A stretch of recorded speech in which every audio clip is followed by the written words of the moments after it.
All right, everyone. Good night. We are about to go live with some old school Anons here, and we're gonna talk all kinds of fun stories. One has decided to unmask tonight, which is awesome for them. Makes things a little easier. One, we can hear them. The others are masked up as they should be. So here we all are. We've got Pink, we've got Sanatomi, we've got Fusion, and there we are live. All right, everyone. So up on your screen there is Pink with the awesome black mask. Nice, nice. So tonight we're going to talk about like some of the early stuff. We talk a lot about like with Cortana on Friday because we get this awesome Friday night every week. We get to talk about the way early shit. Like we're talking like when Moot first registered a domain, right? Like we get to go way the fuck back with Cortana. But like with these guys, one of them like with Sanatomi, like that's someone I worked with. I mean, how many hours in a row that one time when we were actually making the message to Scientology? I didn't sleep for 2 straight nights, so it was like 76 hours.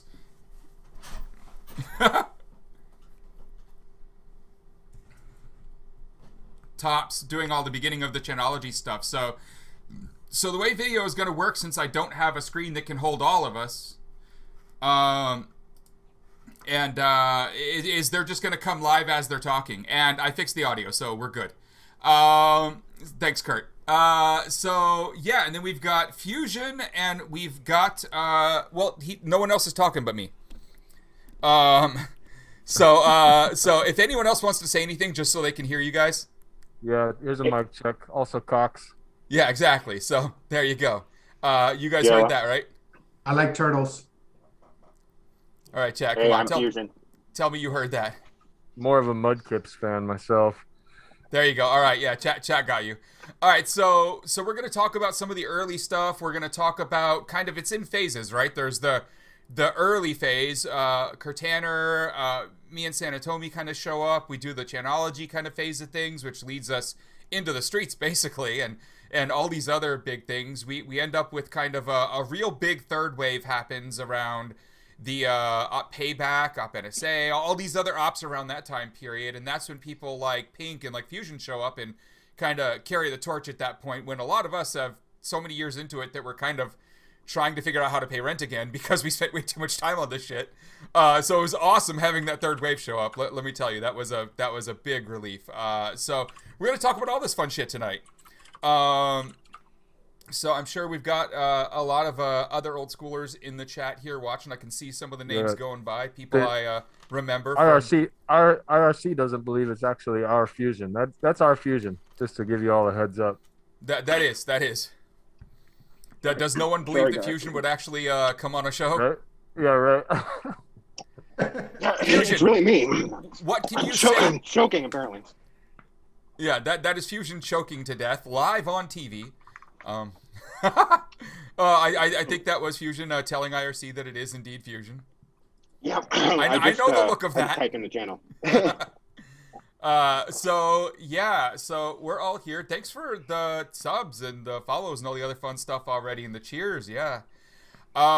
So with these people, what we kind of get to see is everything, because the beginning back with Cortana and all that was really the founding of the ideals, the initial ideals anyways, which were a little different by the end, but by the time Fusion and Pink were really heavily involved, it was straight ops, it was getting shit done, there were targets.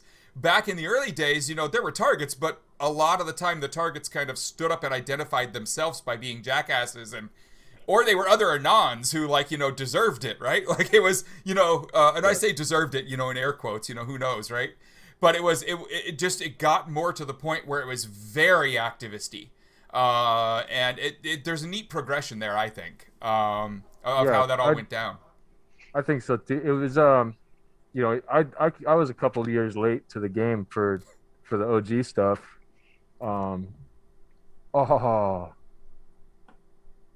Fucking bricked me. What? Dude, did my machine just brick right now in the middle of a stream? We can hear you. No. Can you No, see I me can see still? you. Yeah, I'll we, just we, We we leave can can it. still see see you and you. we can hear Oh, you. Oh, sweet. Okay. Is it? Yeah, I got into it a couple years late, but the early stuff was, kind of legendary. That's what motivated me to even kind of start venturing into IRC and seeing how things were going. Um, and then really after, I would say after op payback is kind of when I took the full on plunge and really got into it. yeah. Well, that's interesting. Whatever happened with your machine, your image did freeze, but we can still hear you fine. Yeah, Yeah, we can hear you I don't, fine.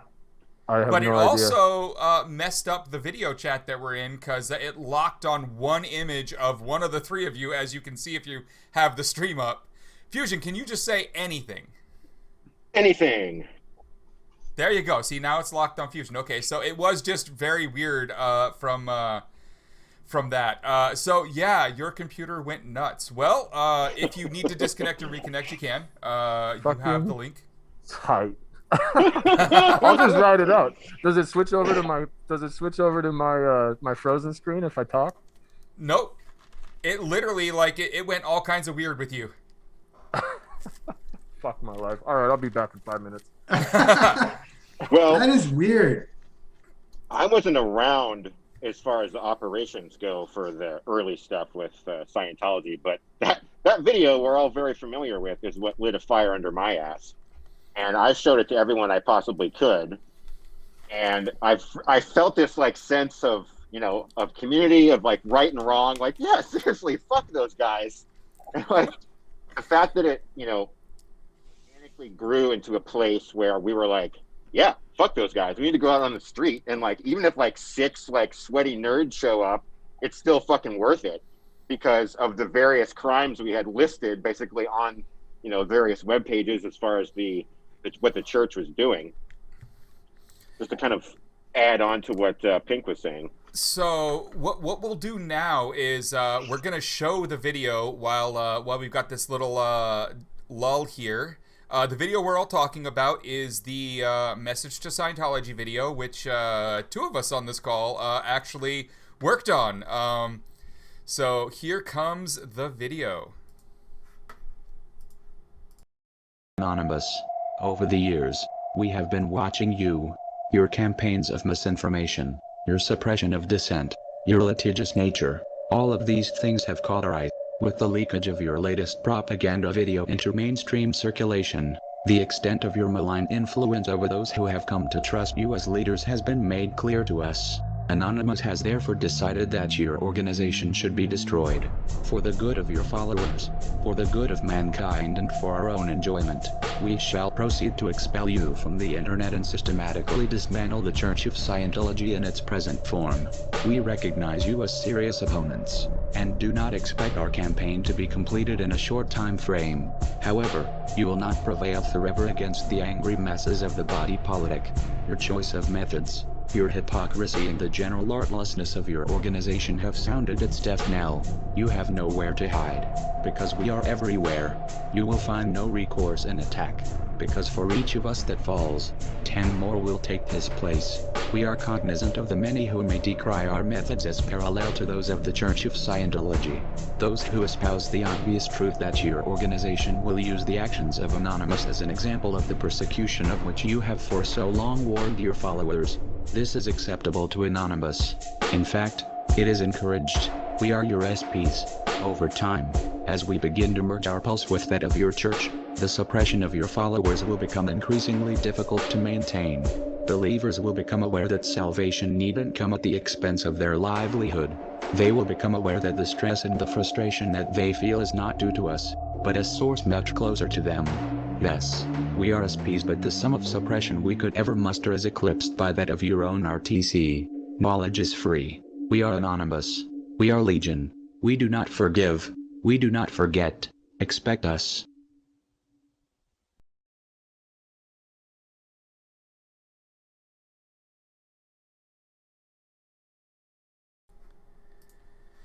All right, so that is the video. So, there was a time back in 2008 in January and it was uploaded on January 21st, basically 5 minutes after San Antonio gave us the source file. So there was a small group of us who worked on that video together, and I think, correct me if I'm wrong, but my memory of the worst part about it was not just like, of course, the scripting it, and we had a bunch of amazing like people helping with that, our Canadian friends and whatnot. But like for me, the hell was getting the damn text to speech from 2008 to say the damn words right. We had to misspell every single word in that script. Yeah, that's right. You remember that, right? Dude, I was telling Greg, I was like, man, me and you are the only people who still read the comments from that video, you know? We are, so that's my YouTube account, like, because it was like a separate one, but then one of the times I was logged in, it was when Google did that, your accounts merge if you're logged into both of them shit, like in like 2013 or something. And so it just became now part of my other one. But, I was the only one logging into it anyway, so it didn't really matter too much. We gotta say to anybody who's new to the chat or who hasn't read up on it, it wasn't just us; it was a group of people. So we had people doing different things, the text to speech, going to go get the music, and then piecing it all together. And being so infamous for an account. Sometimes it's kind of painful because, I wish some of those people were still around, and I never, as they burned off, I never got to thank them, for the work that they did, and people burned and everybody had different reasons for burning off. But let me tell you what the heaviest reason was. Everybody was like, we're going to get caught, they're going to come after us. They want to know who did this or who did that. And no matter how much reassurance I would give people and say, look, man, calm down. We're going to be all right. After their private eyes caught me, we lost half of the channel. Yeah. And it wasn't just you. It was, a guy from LA. Yeah. And two guys from LA and a guy from New York. Yep. It was, and what they didn't know was that they caught us, the people who were in press, and, that press converted into Marblecake. Yeah, so we had this path of channels. There was initially the Xenu channel, and then we realized it was really dumb because 10,000 people showed up, and you can't have that many people in an IRC channel. And then the kind of, I would say, original about 8 of us moved over to press, and it grew into about 20. And by that point, we were like, this is still an open channel. Everyone knows press exists. Yeah, we were jumping channels here and there. And then we moved into Marblecake. We had jumped... Well, Marblecake, I think we came into Marblecake on the 23rd. Yeah. And what happened was somebody higher up had ordered us. They were like, we got to close this channel down. You guys are bringing too much attention to us. We're supposed to be smoke and shadows. And I've talked about that before. And I actually that person talked about it on, a long time ago, but like in 2011 on an interview too. So I don't mind saying it was one of the operators and the people who are hosting you, the operators, if they tell you to do something, it's kind of like, it has a lot of weight, Yeah, because they can't just ban you. Yeah. So we ghosted ourselves. We moved ourselves to Marblecake. We had press reserved for people who were actually coming in from the press. They were going into the channel to talk to Anonymous, And then, of course, we had different people who were designated. The women pulled a lot of weight in those early days. But that whole... Well, I mean, the Marblecake group was really diverse. We had, like, out of about 20 people... There were a few of us, standard, just random white males, right? But the people kind of who we relied on the most were like you, were some foreigners, there were some Australians, there were a bunch of women involved, there were a bunch of every race. We even had like 2 of our most like valuable people in the channel in terms of like just making us get shit done. Yeah, we're fucking Republicans. Like, it was the craziest fucking channel. Like, it was a big mix of people, and I was laughing about it. I'm not at home right now. I'm at the beach, and I was telling someone. I said, you know what? it's funny because the mix of people that we had, I'm pretty religious, and me and Greg were like polar opposites. It's like Yeah. I'm overly religious, and Greg's like, I don't believe in God. Right. And I would troll Greg. I'd be like, yeah, Greg, I think God put us here for a reason, and you're here for a reason. Yeah, he was like, you had this narrative "It's you tried to fucking sell me pissed." about God using us against the Scientologists. Bro, I'm a hardcore Mexican Roman Catholic. So it's like, I was on a mission. So you got dragged through all that, man. So I just hit the admit button for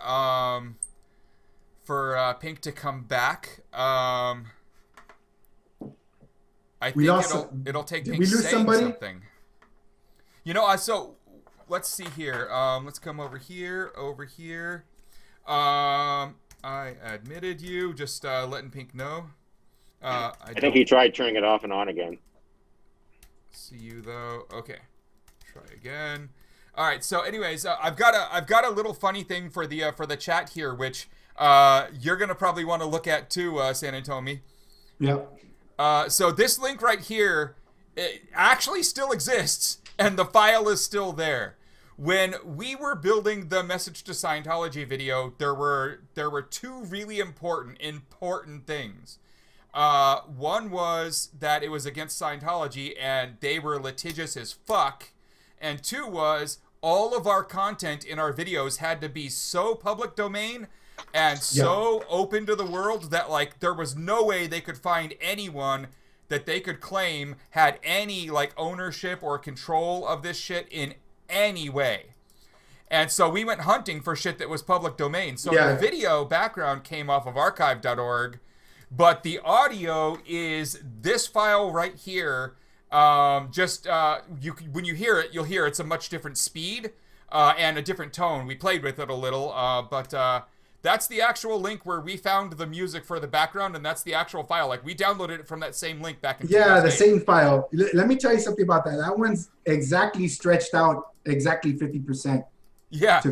So it's like we're building a video to fit the stretch. So what a lot of people don't know is that we went through about 4 or 5 iterations of the original script after the script was posted on 7-Eleven channel. And but the women who were helping us, they were very good at getting people organized, getting people in, and getting people to come in and help and to work on a mission. So this was what I considered just to be a mission. Like, we're just going to do something. And that video was geared more towards anonymous than it was to the public, Yeah. So when this thing went up, I think after midnight, and then I uploaded it like it was almost 1 a.m. when it finished uploading. But, so for some reason, I started the upload at like 10, and I don't know why it took that damn long for it to actually get become an upload. But yeah. Let me tell you, the way I ended up in press was that someone was like, "Who wants to work in press?" And I was like, "Well, me." I raised my hand, because what I was doing, I was already working in propaganda, right? So I was the Photoshop veteran. Yeah. So I said, okay, well, I'm going to do the Photoshops for this op. I also worked as a whip. Okay, so if people don't understand what a whip is, the whip is the guy who goes to all the chants and all the threads. And for the people who are saying, like, this shit's not going to work and y'all are stupid and this and that, and I'd be there like, shut the fuck up. We're going to war, you motherfucker. Get into the IRC now. And I mean, so it was like shit posting over and over and over the same thing, get to party van.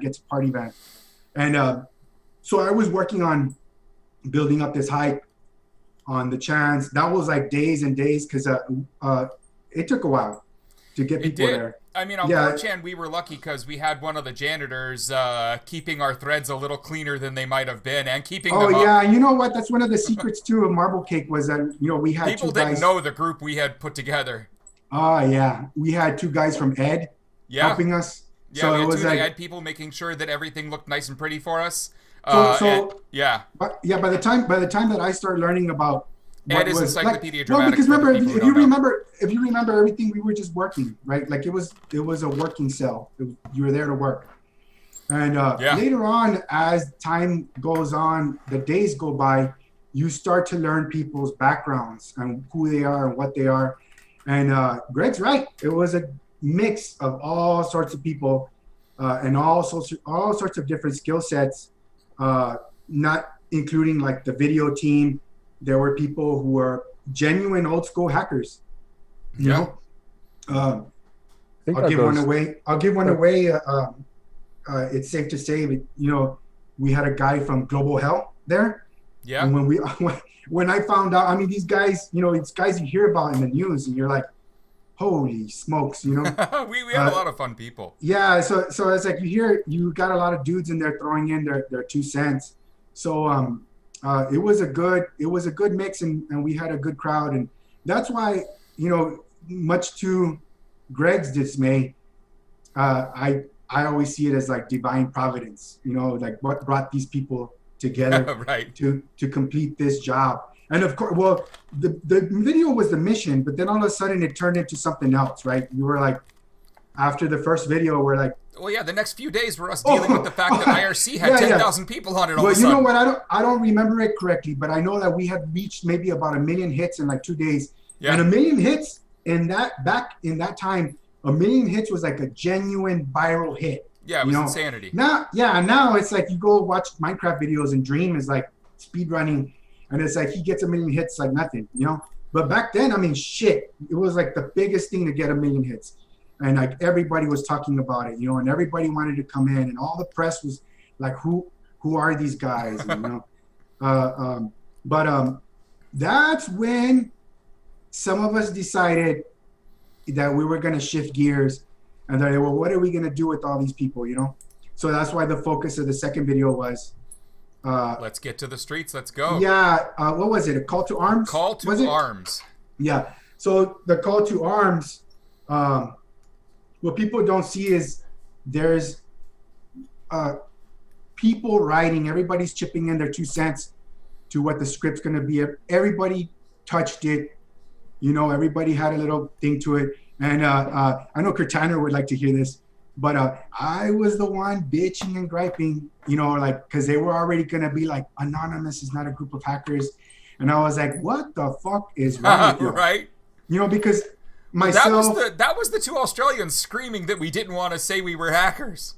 It was some of the girls, and I mean, you don't want to be too ugly to the girls, but I mean, we're like, hey, look, you cannot say we're not a group of... Anonymous is not a group of hackers. I was like, you need to change the wording, because you're not gonna. We're not going there. It's just messed up. We had one really positive thing there, that no matter what output we ended up with, when it came time to turn it into text to speech and like get the video actually rendered, it was this guy doing giving us that final output. So if edits had to happen, we couldn't stop him. And I loved that was kind of the final step. I was doing the text to speech, you know, and but what people also don't realize is that there are a lot of other quote unquote official anonymous videos that were not included in that account because they were other Anons accounts that we were working out of, and they wanted to participate. So we were like, okay, look, this is what we're gonna do. We're gonna take some other video and we're gonna get your voiceover. We didn't have text to speech for like French that was gonna work right, and there was no way for us to verify whether we were going to have correct output. Yeah. You know? So we had to have guys who were going to mask their voices, and man, it was the craziest. We worked in there all the way up until the 15th, like there was no tomorrow, no sleep, endless days. I mean, it leaves a mark with you. You know, I remember traumatic. Every minute of that, like 2 weeks. It's traumatic because there's other things going on in the background that you're also trying to navigate, right? You know, you got people pissed off at you, and you know, we got kicked off of Party Van, kicked off of Netelligent, told we couldn't go over to 420's IRC. Then we got back on Party Van. Like we didn't hold on to an IRC for that first 2 weeks for more than like a day until we finally settled on Party Van, and that whole team finally gave up on kicking us and decided to let us stay. Dude, it was the craziest thing, and I'm so glad that we had guys. The next place we went to was Ed. Yeah, you know? We went over to their IRC. We went to but go hide. When we went over to their shit, then, you know, it's the man who should not be named anymore, fucking Weave, wouldn't leave us the hell alone about, like, doing unbelievably, like, way worse illegal shit than we were even thinking about. Yeah, stuff I can't didn't want to see on my talk, screen. I can't even talk about that because that's all I'm saying is stuff I didn't even want to see on my screen was being said, yeah, so we had to leave yeah. Ed's chat. And to Weave's credit, I don't like Weave, but to his credit, I don't like when people discount him because the guy does have skills and he just doesn't flex the way he could because, I mean, he scared the living bejesus out of me that day when he came to visit. And I was like, man, this guy wants us to go nuts. And I was like, and that's not the mission. You know, no, I mean, the first time he came in mission. and you were there, he started screaming that we should throw fire bombs into the buildings. So it was nasty, man. And I was telling someone else the other day, I said, you know what? We had already had ugly scares even inside of Marblecake where the FBI was coming around to ask questions for white powder, you know? Oh, yeah. And so we had to gather up the people who were the heads of different cities and, you know, tell them like, look, you know, what's going on here? Does anybody know anything about this? And everybody's like, no, I don't know nothing. I say, okay, well, you know, tell the truth. You know, if they come and they ask you, you tell them, no, it wasn't us. You know, what the fuck? And I think somebody did get popped for that. Yeah, what was happening was, I mean, I personally still think it was Scientology who actually did it to themselves just to make us look bad. That's part of their MO. But they ended up getting white powder, which people, of course, know how that works when it comes to the mail and what that means. And so when the FBI couldn't find people in those cities, they would just go to the protests and identify people by following them back from the protest to their houses and then saying hi. So, you know, it was a problem of how that worked out. But with Marblecake, one of the things that we did have was we had done a lot of work with every single city that was throwing protests, 142 of them. Where we worked to kind of have a list of which people in chat we could talk to, and we knew we were talking to someone who could at least get the word out in that city for us among the protesters. And it really helped with the organization of all the next protests. You know, I don't want to take up too much time with our stuff, but I did want to tell a story that needed to be told from those first days. And people don't remember all the little things that are involved to get a real world operation working, like flyers, the coordination of people in their rooms and giving them like a layout of like, okay, this is how it should be done. You should take water, this and that, those little things. But there was one big thing. And that was the visualization of the first protest, the February 10th protest. And that would not have been possible if it wasn't for one guy. Yep. And I honestly believe that all this would have fell apart. So I'm going to tell a little backstory first of how we got there. So it was like 2007. One of our guys here, one of our local Marblecake guys, Winrar, he said, hey man, I got these friends. They're cool as fuck. You should go hang out in their IRC.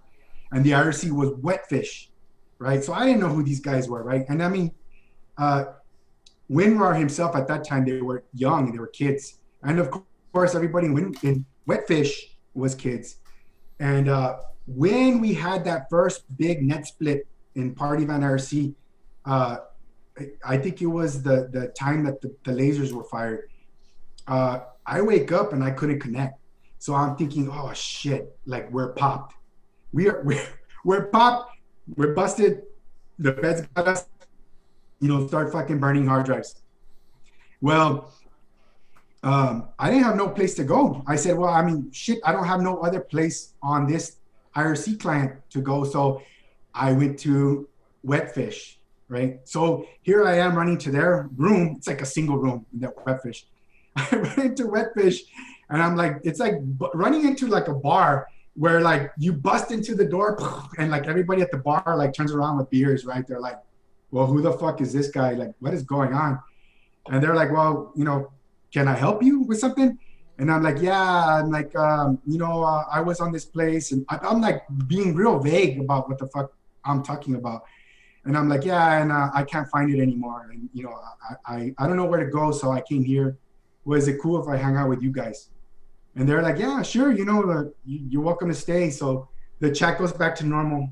About 30 minutes later, one of them gets, the courage to say like, hey man, so what's going on? And I'm like, look, man, I don't want to say, but B and the insurgency and the Anons, they're going to war with Scientology, and this is what's going on.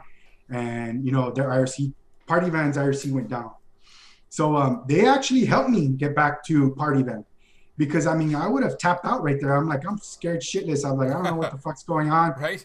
Yeah, exactly. So I was like, well, shit, the jig is up.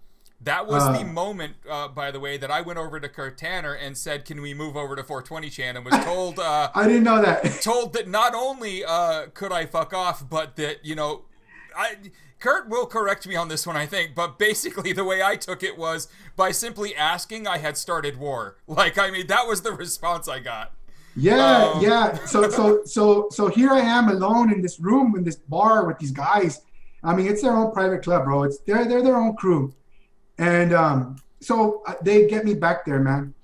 But anyways, of course, I'm like overly dramatic, and I'm like, yeah, this is going on, and I don't know what's gonna happen now, and I think this is it, and it's over. Well, they're real calm cucumbers over there, because obviously those guys, they're betards, but they're just not involved with anything. So finally, one of them like says, okay, you got to go here, connect to this server, and you're back. So they helped me get back, right? So here I am in Xenu, and it was like nothing had ever happened. I'm like, okay, yeah. Well, shit, I look like a fucking damn fool. So anyways, I said, okay, cool. Fast forward, I don't know what day it was, but we go to press, then we get shut down, and then we go to Marblecake, and the guys, I recognize some names from Wetfish, right? Especially like the oppers.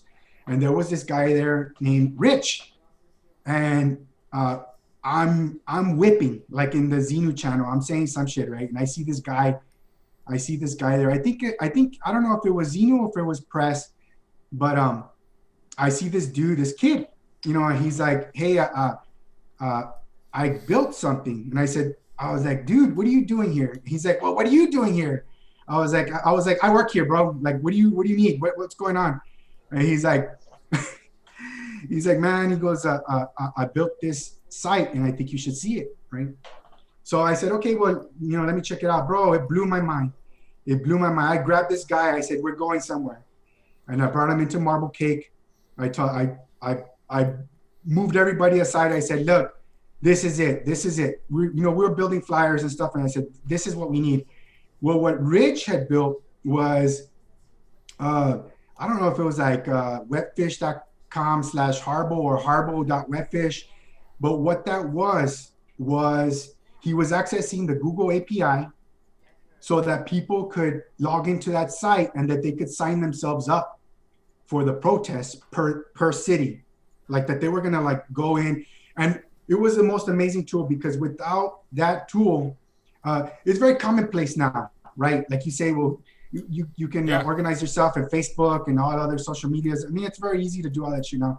This shit didn't exist back then. Somebody had to make it. This kid made it. And that's how Marblecake happened, though. We just kept identifying the people who were doing that level of shit and bringing them in. Exactly. We wanted the people who were working. We want people who were going to work. And it was like the greatest thing ever, man. That was some good shit. Within like a day or two or whatever, they're posting it on B, and people are like, I'm signing up. Oh, I'm going. Are you going? Is there a protest in my city? And people could physically see on this Google map, they could see dots, and they could see like, okay, well, shit, we have 500 dots here. We got. And that was magical for 2008. Like now it's a joke, but like in 2008, that was magical. Oh yeah. They got, it was, I don't know what it was, Google API and maybe PHP or something, but blew me away. But if it wasn't for this one dude, just one freaking dude, I don't think we would have pulled it off. Right? Yeah, I don't think we would have pulled it off, honestly. But then we also had the other side of that, and rip to our old Orlando friend, who we know we lost early on through Chanology, but we were only like 3 days out from the first protest, and one of the old Anons came in and was like, "So how are we covering the protests?" Like, and we were all like, "What do you mean?" And he says, "Well, do we have a place where people are going to be talking about what's going on at the protests or posting pictures?" Or we were like, "No, we hadn't thought about that one yet," because we were so busy just getting the videos and the flyers and the blah blah blah. We didn't have no like, time. It was We didn't so have no much time to do work. that. And so that's like literally, it was 3 days before the first protest that they set up the reports channel where people could start dumping images. And I'm gonna put up a library that I have, not from the February one, but from the March one, that came out of the reports channel, as I had one of the people from Marblecake collected all these for us. But I have every single city that protested in March, the second protest. I have all of the images that they uploaded anywhere, and they're all broken down by continent and then city and then everything. So you can go into, like, you look at all the protests. Yeah, that was Party Hard. Yeah, exactly. So we're gonna do that. So that's kind of the early stuff and how we get to have this giant group of people and all doing all the stuff. And we've now organized to be able to protest, to post, or making websites. And, over the next year and a half or so, we just basically stick to the game plan and do a lot more of that. But I wanna bring Pink is back. I'm back. So I think my GPU hates my green screen. So Fusion isn't here for much longer with us. So I want to bring Fusion on here. So when did you kind of show up and start doing stuff here? I would say, like, it's a little hazy, but easily like around 2010. Keep it a little hazy. 2011, 2010 or so. I had been on Party Van and kind of watched everything kind of move organically. I'd been to at least one major protest. Got to see people walking around with boomboxes playing Chocolate Rain and the fucking Aperture Science song. And I was like, okay, well, these are my people. So I, big surprise, have a background in IT. So I saw what was happening on AnonOps, specifically on Op New Blood. And I was like, this is where I can be, like, of some help. Like, I've got some security dabblings, but really helping out this influx, this ridiculous influx of new people who are interested in the movement, in Chanology, in Anonymous in general, were like, what do? So I was there in Op New Blood, getting people on VPN, like telling them how, like, a virtual machine worked and why you would want to use one, and like the various kinds of kind of containery virtual machine stuff, and kind of leading them to doing as best I could, because there was just this ridiculous influx. And I know New Blood put together some like documents too that were like best practices and links to things and whatnot. We did, yeah. We're like, well, just typing out this shit, 30,000 times a day is getting a little ridiculous. So we did start putting up some material, some knowledge-based stuff on the website. And, we know the history from there. I mean, it just started getting nuts, and, the luminaries that we know of Anonymous started showing up, and it was really fun, I mean, I could go on and on. Topiary was a lot of fun to work with. He was the most entertaining person I ever spent time on IRC or any of the voice chats or video chats. Like, the most entertaining person I ever talked to was always Topiary. Like, dude, Double Jake is funny as hell. Jake, props to you, Jake, if you're out there. And I slowly, after basically kind of showing my support guy muscle, was eventually brought in to be staff. And I have been staff for, 6 years now or something like that. And I feel really lucky, because Anonymous has always been a collaborative effort. And this thing that's happened, I got to meet a lot of really smart, interesting people. And it was just all day. It was just like, you log in, it's like, hey, look, like Barrett's here. Like, just like all sorts of crazy stuff would happen on the reg. And I'm just really happy to have been there and been able to, like, help out the noobs and have some really great conversation with, all these people who have kind of moved through the movement. We needed that so bad at that moment. A lot of us who had been kind of handling that load for years were so burned out on it that we had just given up. And, you know, having all of you show up and then be like, not only willing, like we didn't have to go ask people, could you please hang out over here and do a thing? We could all just go away, and you all kind of took the reins. Was amazing. Like the sharing of the load at that point was really necessary, because if that hadn't happened, I would have definitely burned out. I mean, like I had like maybe 2 or 3 months left, and there was this influx of new people who weren't just there asking questions, but showed up and were like, where can I be of use? And that's a different thing. Gregg has a good point. Gregg has a good point. Yeah. We've talked about it before that, you know, burnout for people who are quote unquote lifers is very common. And man, I'm telling you, we burned out 4 or 5 times in a row. I was one of the last ones to burn out. I think my burnout was very painful for us as a group, as Marblecake. And, you know, and what we called it was holding the bags. You know, every time someone would burn off, us original guys were like, you know, left holding more and more bags, because what it was is people would leave and they'd be like, quote unquote, asking permission. I mean, bro, it's your life. You know, you have a life outside of Anonymous. You don't have to be here. Come to you or me or a couple of the others who were kind of, it's weird to say in charge, but the ones who were really organizing and say, I need to take a break. And it's like, okay. Yeah, and you know, and burnout. Do it. Let me address that, bro. Yeah, let me address that. What it is super important. But what it was people. I think what it was for people inside of Marblecake, and specifically to Marblecake burnout.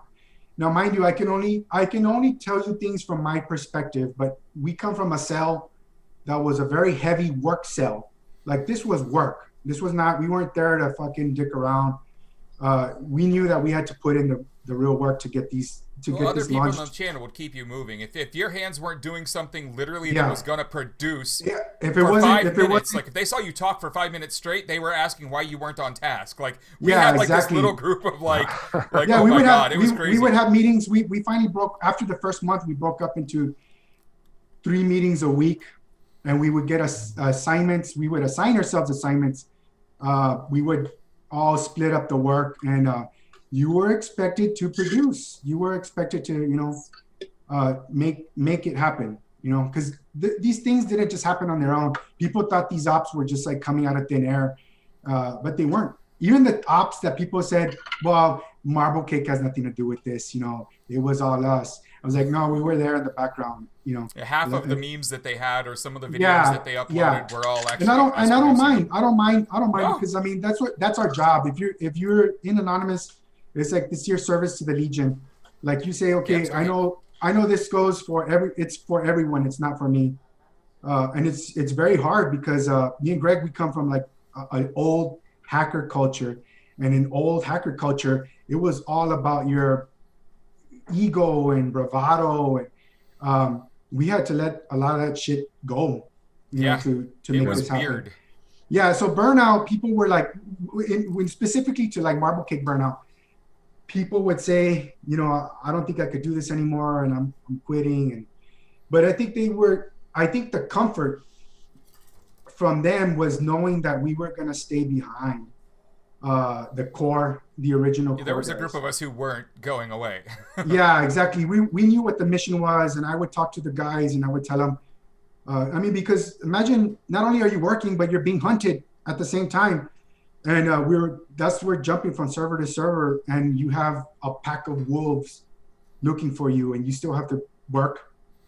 And our burnout, I tell people, it's like, you know, we took a submarine very deep. We parked it on the bottom of the ocean. The power was off. We're 5 guys in a room with fucking candles, you know, and we ask ourselves, like, what the fuck are we doing here? Like, what are we? That was one of our conversations with us.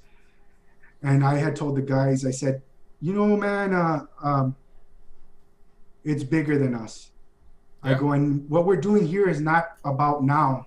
It's about the future, you know? And I knew that the guys who, it would piss us off, because hackers would be pissed off at us. Like, genuine guys, I mean, different crews, and they'd People be like, that any other version of this we'd be friends with, but right now they're yeah, mad. exactly. And I think that's what hurt me the most, you know, because I was in the life for so long, and I was like, bro, I'm just like you know, I just don't talk about it. Like we don't talk about what we do in there. Yeah, we got another thing going now. Yeah, Join us. so and they'd be like, no, we're going to destroy you. that was the ultimate burnout. That was the ultimate burnout moment for Marblecake, and everybody, even Gregg, took a break, and that was about the time of like Battletoads.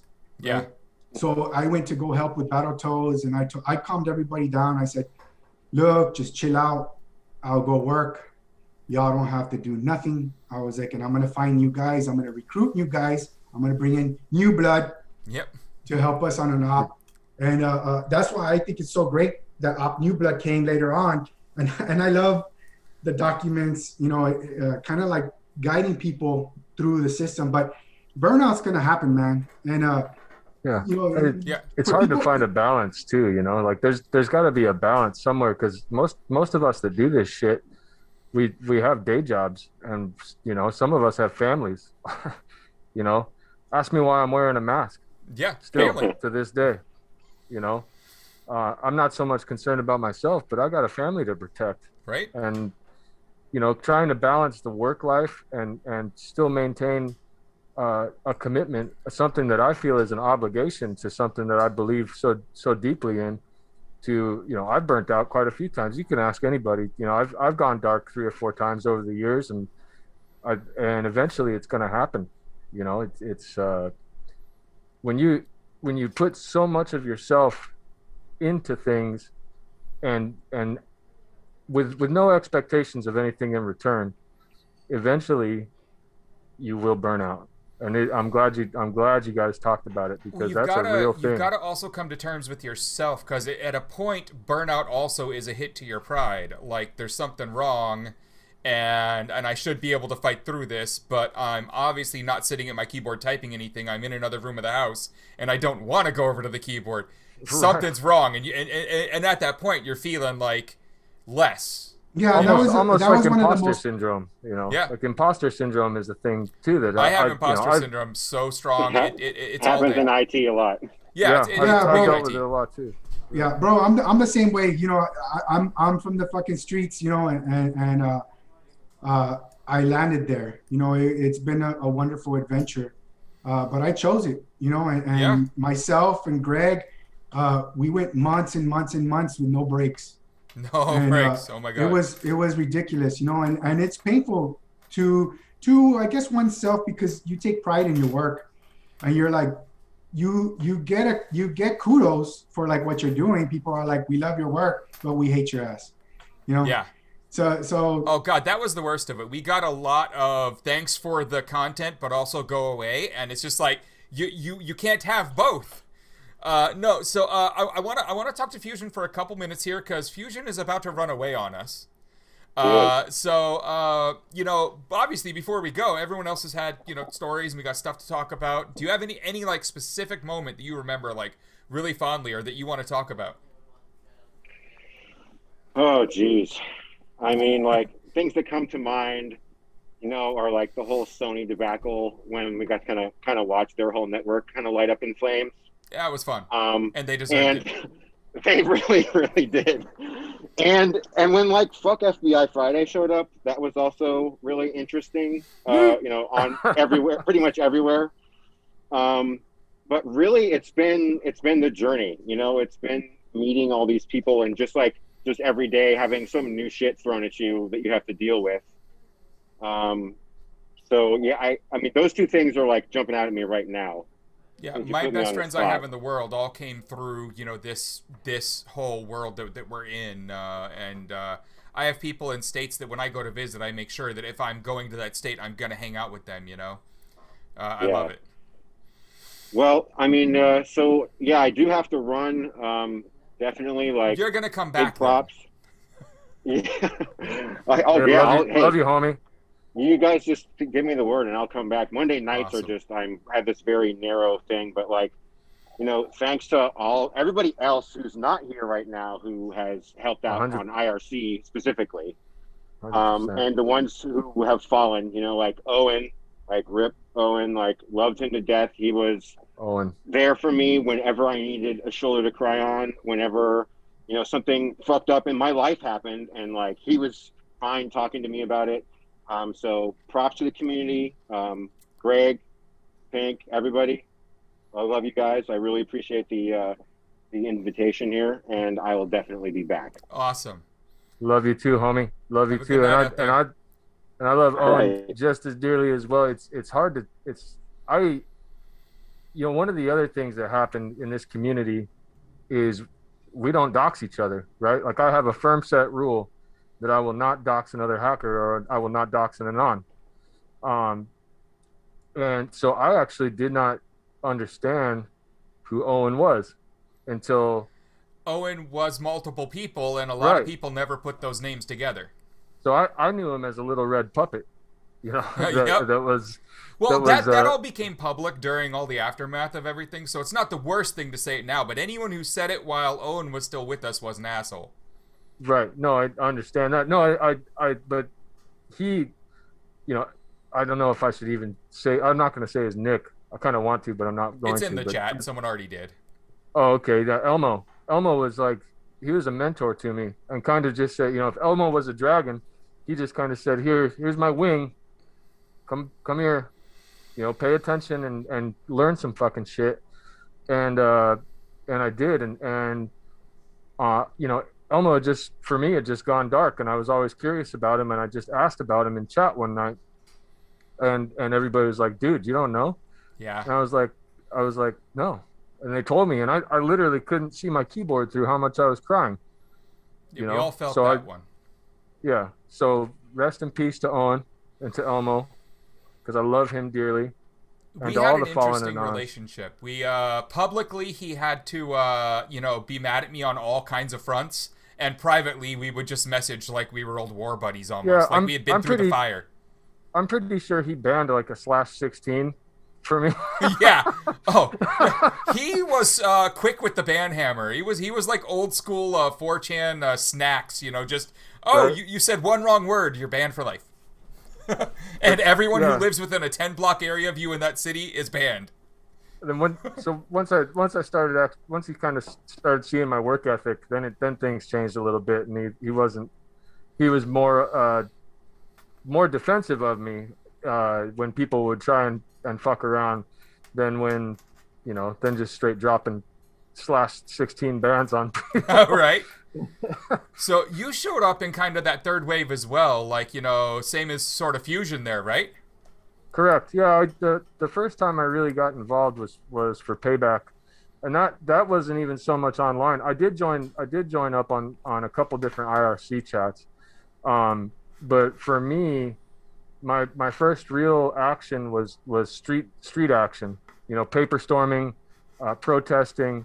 I really took it upon myself to kind of be a body in the streets for this collective, and during that time. I started out when I first was interested in the movement and the collective that became Anonymous.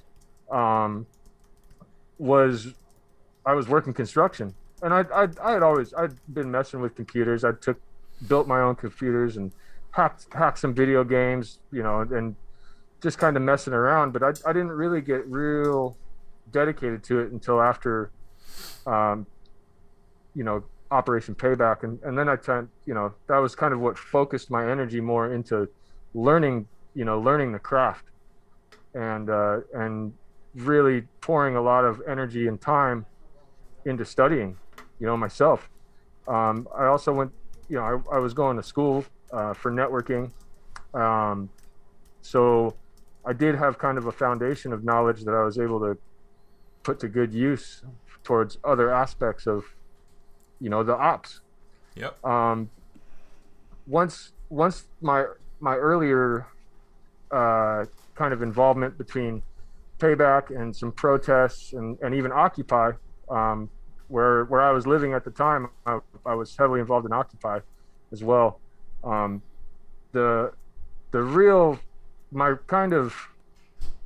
first chan that I gained ops in, as like a channel operator, was Op NSA, and that was kind of my baby for a couple years.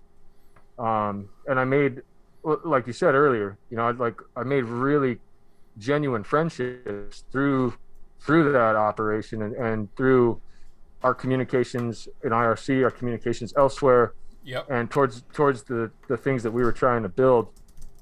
And that was something that it still to this day has had such a major impact on me that I want to be involved to see kind of the next generation, you know, like I'm kind of an old fucker now. Right. You know, like my shit's all gray. Yeah, like yeah, I mean, it's a strange feeling, you know, to have been involved in something young and to have continued involvement as kind of one of the older guys.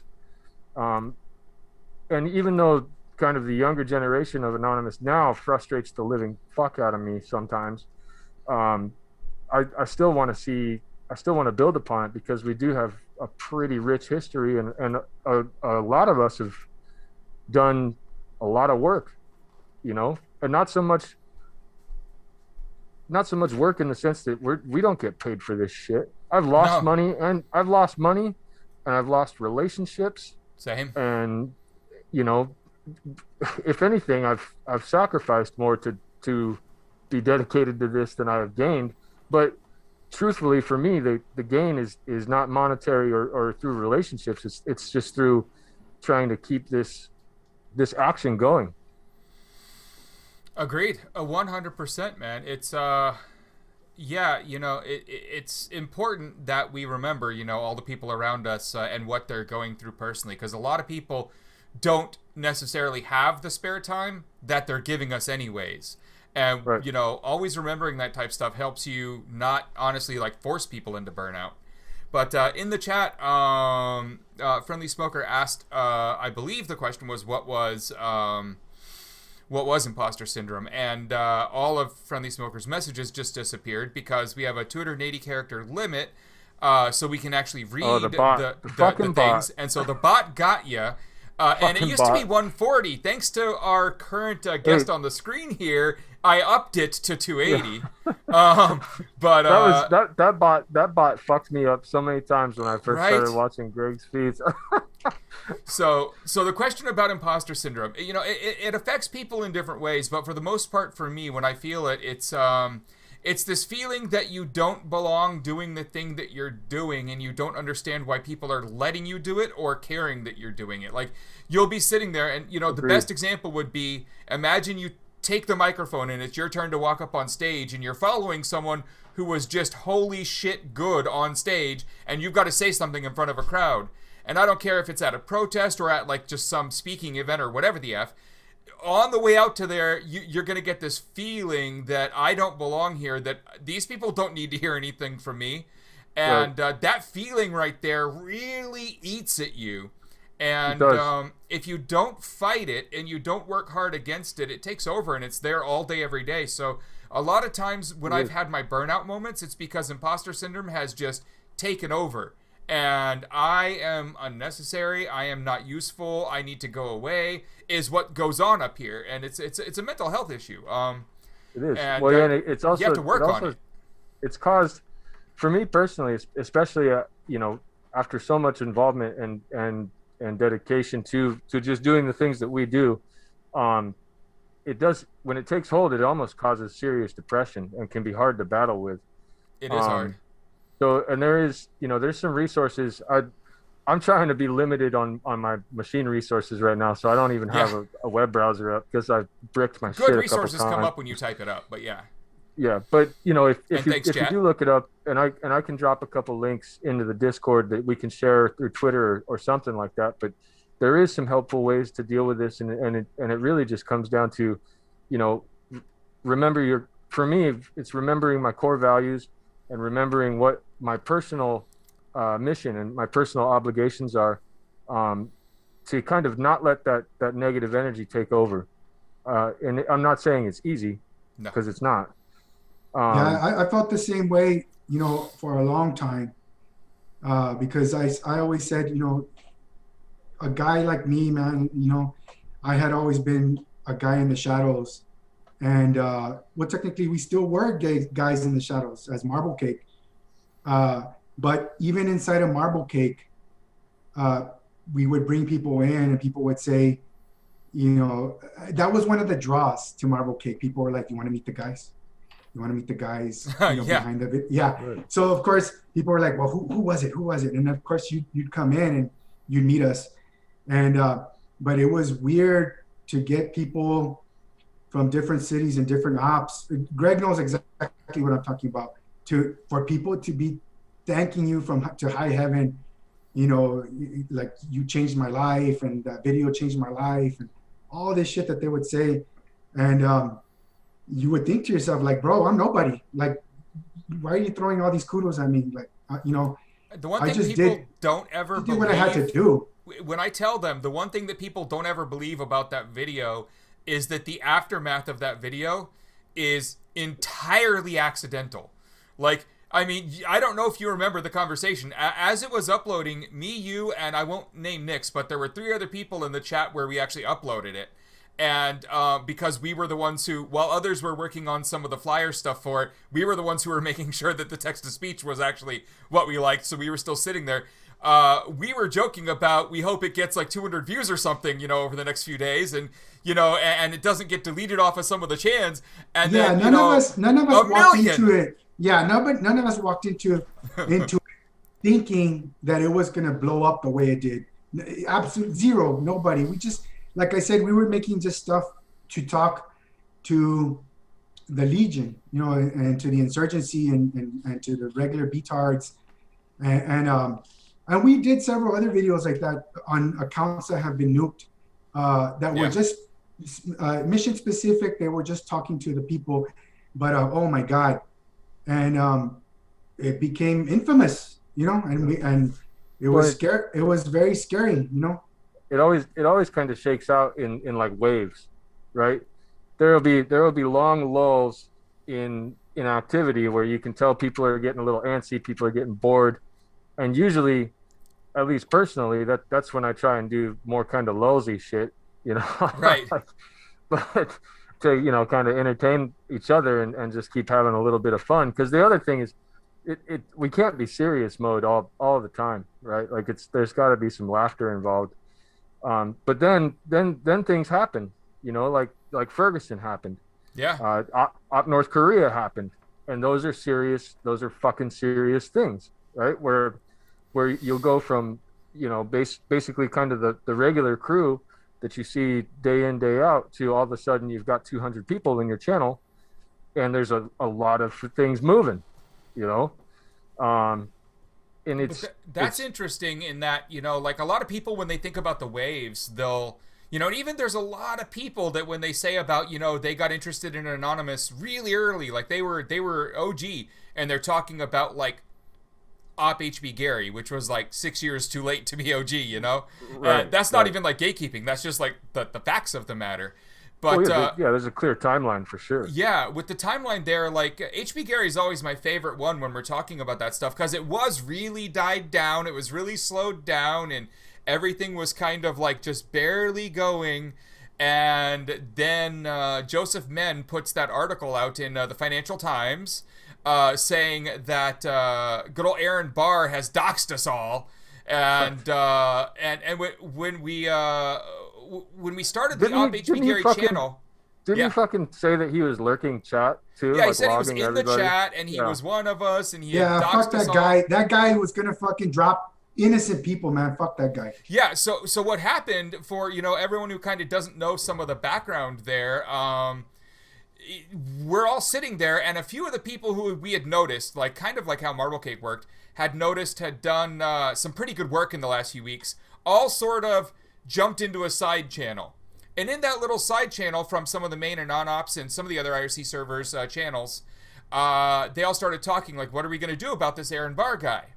And that channel included, most of the people that actually became LulzSec, a few people like me, and we were all just talking it out. Like, how do we hash this out where this doesn't happen? Because, well, actually, instead, let's get the file. And someone on the channel jokingly says, but he does security contracting for government web applications. And everyone laughs because we all know that means it should be easier to get in, not harder. Yeah. Fucking right. And so it was 5 minutes after that joke in the IRC channel that one of the people in the channel said, I think I'm in one of their web apps already. And like an hour later that, we're looking around the network. People in the channel are posting stuff from the from their servers and whatnot. And within another hour of that, someone has figured out who the admin who runs some of their servers is, and that person is completely remote and for some dumb fucking reason talked to over plain text email about like heavy server shit just by diving through some of these people's emails. And so one of the people in that channel just literally emails them saying, hey, I'm away from my system and I can't log into root on this server. Can you just get me a new root password real quick? And without verifying shit, the guy just goes and changes the root password on that server, emails it straight back to the person, and then the guy on our channel takes that password, deletes the email, and deletes the sent email so it doesn't look like it was ever there, and then logs in. And within, I think it was another hour from that, we're looking at the PDF that Aaron Barr is supposedly going to hand to the FBI on Monday, because that's what the article had told everyone. And this was now Saturday, evening, and the one major problem we actually had with the file was, I mean, honestly, just how wrong it was. It wasn't even that, like, he listed off some of the people who were ops or oppers on the servers. It was that the people he was, he got my handle on that server, which I'm sorry, but at that point I had been on like 500 TV interviews. And he had my city wrong, and he had applied my name to the wrong handle. At that point, we were like, holy shit, this guy really doesn't know what he's doing. So we find a bunch of people in here who are doxxed, who aren't even part of this. Like, they're literally just some general person out there. And it's kind of like, when Reddit used to dox everyone all wrong, and still do most of the time. And so we're looking at the file, and the one thing that hit us was that if he goes to the FBI with this file, there's going to be hundreds of people who now have files and get visits who are not and have never been connected to any of this. I doubt any of them can barely even use their damn computers. Like, these were all just normal people. And that's what pissed us off the most. We would have been probably just as angry if, like, it had been, like, real dox on some people who we didn't want to see doxed. But the thing that upset us the most was the invasion of privacy. And that kicks off the whirlwind of the next, week for HB Gary, where at that point that root access and everything else was used to destroy things. But that then led to 800 more people signing on to IRC that had never been on that server in an hour after the first news article. And another wave starts, Right. And those peaks and valleys of how just kind of the flow of everything. I can relate directly to that with the Snowden drops. Edward Snowden's a hero. I believe he's a hero, and I admire everything and every risk that he's taken to expose. When Snowden dumped the PRISM documents and started shedding light on XKeyscore and Bonesaw and all these contractors that were there, and really the true nitty gritty of how deep the surveillance state has already been built. It was in the hacking community. We've been, it's not a question of paranoia, right? It's not a question of, are we paranoid? It's a question of, are you paranoid enough to protect yourself? Because we've always believed that everything was being watched. So when Snowden dumped those documents, it was really just a confirmation that we were on the right path, and that kind of the general public at large had no idea how deep the surveillance system was already being built. And they should have, because Carnivore had been outed literally 10 years earlier as doing half of this. Well, sure. And then, or if you look back even at the history of like people like Bill Benny, or Thomas Drake, people who have been saying this system is complicit. We just didn't have like the breadth of knowledge that Snowden gave us with all that. I mean, the PRISM documents alone were just, they were eye-opening in terms of, we believed, but holy shit, here's like, everything that I thought that people used to say was kind of conspiracy, like, no, it's all, here it is, all true. Right. It went from the realm of being like this tinfoil hat kind of, you're a nutter on the internet, to right in your face, this is what they're doing. Yeah, and when you get evidence that it's real, then it stops becoming a conspiracy. You know, it is now fact. You know. Yeah. And that turned, you know, Op NSA specifically became like kind of this kind of multifaceted thing where it was like we wanted to dox all the politicians that were involved. We'd written, you know, me and a couple of the homies that taught me how to write code. One of them is eventually going to watch this, but I know he's at work. But wrote like these badass web scrapers to scrape open secrets and FEC data, you know, to find out which politicians were in the pockets of which contracting companies that were performing the surveillance on behalf of the government, or who had contributed to these programs on behalf of basically, you know, FISA court surveillance programs that were being run through the NSA and Cybercom. And, you know, what we learned through that is that it was prolific, right? All these politicians who were taking donations, you know, right? It's fucking air quotes, they're bribes. They're fucking bribes. And they were really complicit in creating an illegal surveillance state that was not only just watching, sure, foreign terrorists, and, you know, thank the Patriot Act for creating this kind of surveillance state where we're watching things in the name of national security, but they were hoovering up everybody's fucking data. Everybody's. And so people that were joining IRC were not only curious about what was going on with the NSA, but really curious on how to protect themselves. You know, like, so what's a VPN? How do we use Tor?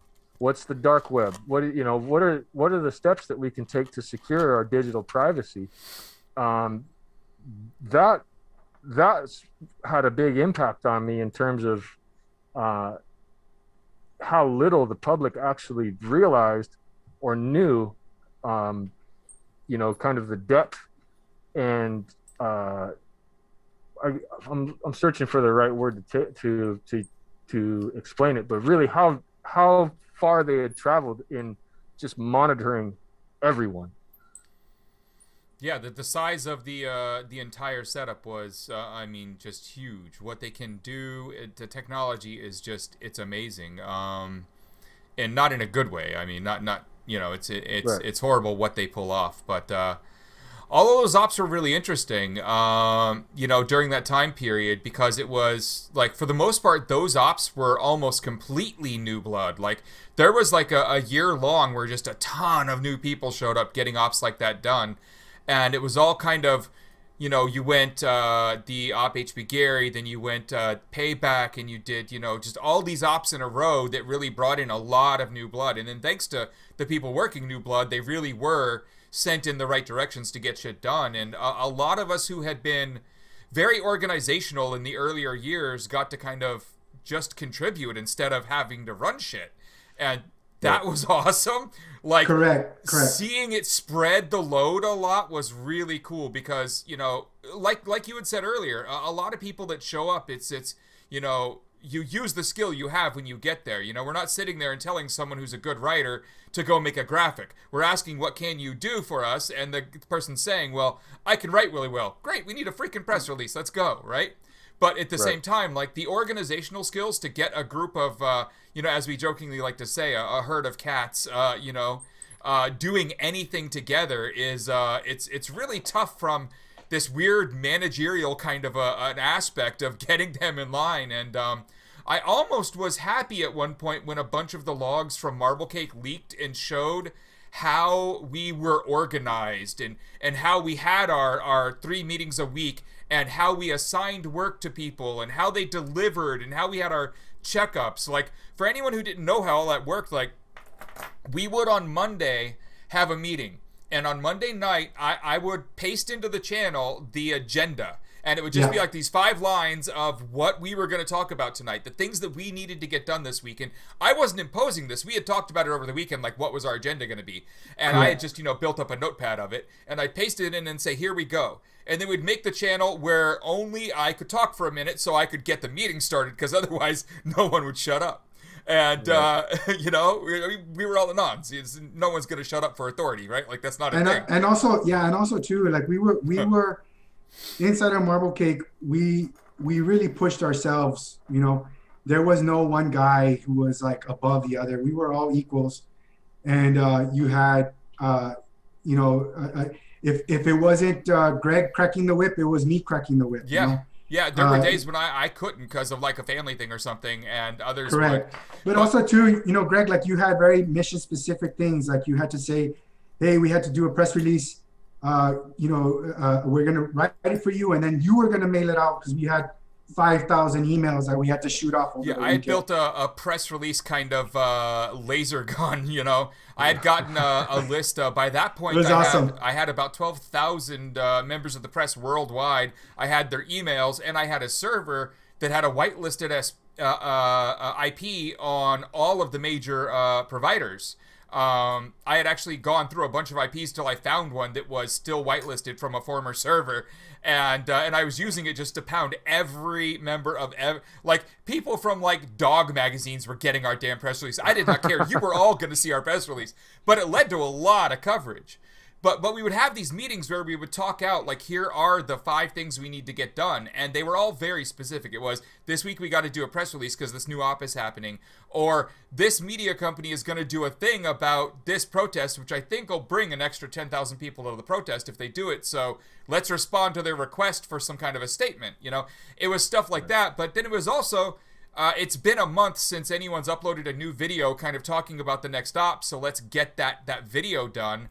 Let me touch on that, Gregg, because we had when we had these leaks from one of our channels. I say one of our channels, we had so many channels. Besides that, if you remember, we were attacked later, and people were like, "Look at what these fuckers are doing here! Look at them! They're a secret cabal. It's like the Illuminati of Anonymous." And they were talking all sorts of shit. They forced us to open up the door, and we were like, well, I mean, you want to fucking see? Well, come and see, And they watched us for a week or some shit. Most of them got bored. Yeah. I was like, what's going on here? And because Marblecake, we had our own lingo. We had our own memes. We worked a certain way. And so we said, fuck it. You want to watch? Go ahead and fucking watch. I mean, you want to see how it's done? You want to see where the fucking cakes are baked? Go for it, Yep. And so people were like, you had this crowd. So me, Gregg, and all the other guys are like working, and we're like, just, putting cakes in the oven, pulling them out, and, doing the things that Marblecake does. But that's when we started the side channel so we could focus without all the chatter. So then people were like, this is fucking stupid. Like, and then, it kind of hurt the people who were conspiratorial towards Marblecake, to say like, you're full of shit. Like, these guys are just these are fucking gnomes. They're fucking elves making shoes, and you're pissed off about that. We were just getting work done. You want to see cool memes, someone's got to make the image. You want to see a press release go out that drives people to a protest or an online thing, someone's got to write it. Like, I mean, and that was us. But when Marblecake opened up, we started the channel that I haven't ever actually said, but we literally should have been guessable by some people, but we started Coffee Cake. We went over to Coffee Cake. We were jumping. We even had one ice cream party boat. Yeah. I think it was just like a SpongeBob meme. Yep.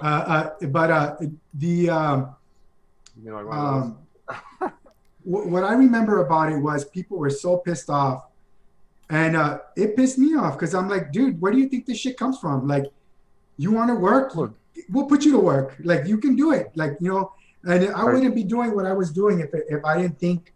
If I would have said, like Gregg saw later in Op New Blood, where people come in and they're like, we're going to help now. Man, it takes bags out of our hand. For example, Barrett Brown, I mean, shit, me and Gregg and everybody else inside of Marblecake were doing press for we were the press. We were the voice of Anonymous for so long. Then you had this guy who was like, I'm going to volunteer. to do this shit. Yeah. And so Barrett's like, Volunteers, okay, man, Barrett, please. like if you want, like, and so we kind of like showed Barrett the ropes. But Barrett's Barrett, and Barrett's a good writer. Actually, Barrett's a very good writer. Yeah. On that note, would you mind taking a second to plug the new Project PM? Because I was kind of involved in the rebirth of that. And we're gonna have Barrett back on. If it's not next week, it's the week after. Because the websites are all about to come back up. We've got a lot of people working through the data. So Project PM, Pursuance, a couple other new projects. And Barrett's also got a Facebook that he posts to. And in his Facebook, he posts live videos. I think it's a little easier for him. I love to hear the guy talk. Less bubble baths these days. Yeah, I love to hear the guy talk. But, oh my God, between Barrett and ourselves, oh my, we would grind gears. Sony, he'd be like, y'all just do whatever the fuck you want. I'm not working on this anymore. He'd walk away and be like, okay, dude, don't worry. It's like we've done 100,000 press releases. We're not gonna fail on this one, dude. He'd get all pissed off. But the guy does good work, and you should follow him on Facebook on there. Yeah, so like Dev was saying there, like Pink was saying, we have a lot of more work is going on, and there's now 4 projects that are basically going to be coming out of like the Project PM group of people, which all started with Barrett, like that was his project. Yep. Pursuance is the one I'm most excited about personally. Yeah, Pursuance is getting a lot of heavy work now. There is Project Swartz, which of course based off of Aaron. Yep. And then there is the Project PM, which is coming back. And the issue with Project PM right now is that there is a staging setup. It's just getting all the old data in and formatted and all that fun stuff is what's going on at this point. It'll be there at a point where people can start checking it all out. I would say pretty soon, because there's an all hands on deck kind of thing going on right now. There are meetings every week where they talk about what's going on. So a lot more of that is going to be coming to head. And besides those, there's Project Hastings, which is going to be really interesting when it's announced. But the bare basics of that one are that, there's a lot of media that are complicit in things and that need to be fucking called out for their complicity in all of these things. 100%. And it's named after, one of me and Barrett's good old friends, who, of course, we all know is passed, Michael Hastings. Yep. And, I've shown you guys before just how I still feel about that one. That still gets me. I mean, I still, to this day, have his business card, the first one he ever gave me the day we met, in my wallet, and I can't take it out. Like, every time I go to, like, clean my wallet out, I put it back because it just, I can't do it. It's like Aaron's phone number is still on my phone, and I won't delete it. Like, Right.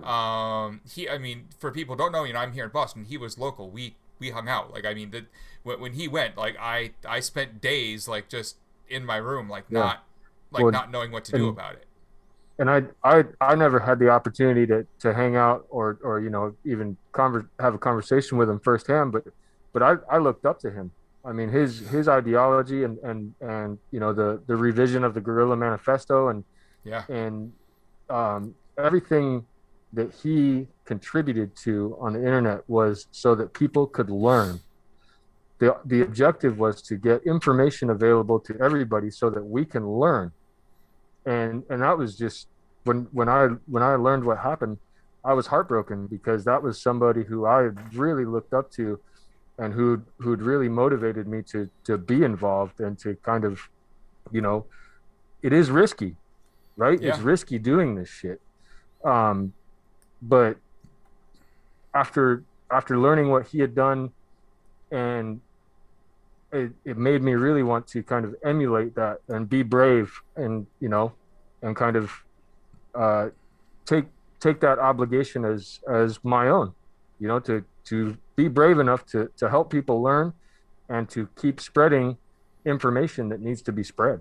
And people don't realize all the extra work he put in to make that possible, because it's not just about getting the information out there. It's getting it out there in a way where it sticks and it's accessible. So, like, people don't understand that, a very young Aaron, like young teens, is how we got RSS. I mean, how about how Reddit was built? Reddit, Reddit, again, here with Alexis and Aaron, I mean, there was a small team, but My account, like my account on Reddit, was created by Aaron while they were still in staging, before it was even like a dev server that the public could start pounding on. And I was given the /r/anonymous when they first had the /r stuff going, and I wasn't told about it, by the way. He set all that up and then forgot to tell me. So it took a little while before I noticed, oh, I own /r/anonymous. Well then. Yeah. And then I went and said, why didn't you tell me? But then you also look at like things that people don't even remember that were his baby. Creative Commons, the CC licensing. That was Aaron Swartz. Like, yeah. People just don't realize this type of stuff. That he was involved in so much more that helped us get to that point where then all the stuff he was sharing was even more shareable and even more provably shareable. Like with the CC licensing, the point was that stuff could get out there and then be licensed properly in a way where people couldn't say you have to take it down. And it's just, it was amazing seeing him with all this stuff. He was also really driven. Like, sitting with him like at a bar in Boston with our laptops out, there was not 5 seconds of idle chatter. It was focused on the goddamn mission. Whatever it was that night, it was, we're on this thing, and yes, I want a drink, but stop talking about anything unrelated to what we're doing. Yeah. I mean, he was the most driven person I ever sat and did stuff with, and he was also the quickest to be upset. Like, if two people at the table, if there were like 5 of us sitting there and 2 people at the table started having a conversation unrelated to what we were doing, he would cross his arms and sit there staring at them until they shut up and say, were they there for what we were working on, or did they need to go outside? Stay on mission. Man, yeah, like he was brutal with that stuff, but that's why he got so much shit done. 100%. Yeah, and it's those, you know, that level of commitment to a cause is something that I admire to this day. And he's missed. I didn't know him personally, but I miss his contributions, and I miss his passion, you know. Yeah. And in some sense, moving forward, I'm kind of one of those people, even on IRC, and I know, you know, there's a lot of faggotry. Oh shit. I mean, a lot of fuckery that goes on. that is old cultural relics still slipping through. I'm trying really hard to not do it, because I respect the wishes of a couple of homies. You know, I didn't mean it. You know, if you're a part of this culture, you know I didn't mean that. But for those who are uninitiated, that word doesn't mean what you think it means. So we'll say, you know, there's all fuckery aside, I do want to encourage people to learn, you know, kind of the craft. Or not even the craft of really, like, you know, pen testing and hacking, but the community-driven, you know, kind of crowdsourced initiatives that really made this all possible. I want to touch base on that, Dev. You know, so people are saying, you know, why show your face now, or why come forward? You know, I came forward because of Cortana. You know, I said, you know, I agree with you. You know, there's a consensus here as Anonymous that this is what we're going to do. We're going to go fuck up Q. We're going to go hunt down Nazis and do everything that we got to do. And I wanted to show that we were behind him, and that it wasn't just Gregg. And it's like, you know, it was other people too. And that it was us as a group, you know, because Marblecake had always been there to serve. And how we can serve now as people who have been through hell and back, all of us, is to teach others and to say, you know, we got experience, and we're telling you for a reason to do it this way. And, you know, if you got a new way, tell me so I can learn as an old person. Yeah. You know, but we have a responsibility ourselves to still guide the boat, you know, and say we're gonna nudge it here, nudge it there. We always said, you know, you can't stop the river, but if we throw a rock in it, you know, we can move the water a little to the side and here and there. And so I'm here because of one man, you know. I'm here because of Kurt, you know, and of course Gregg is here too, you know. But it's kind of like me and Gregg, we grind gears. We would grind gears a lot in the past. You know, oh my God. For the shit that I would do, Gregg would get in trouble And then Gregg would come to the room and he'd be like, will you guys just fucking stop already? Like, I'm getting so much heat. And we'd fucking laugh and and then we'd come down and be like, okay, dude, and then we'd give it a week and then we'd be at it again. But, even through the later years, like that's got, some of the people in the collective that I consider my best fucking friends have had straight screaming matches where if it's like, dude, if you were in the same room as me, I'd fucking swing on you. Right.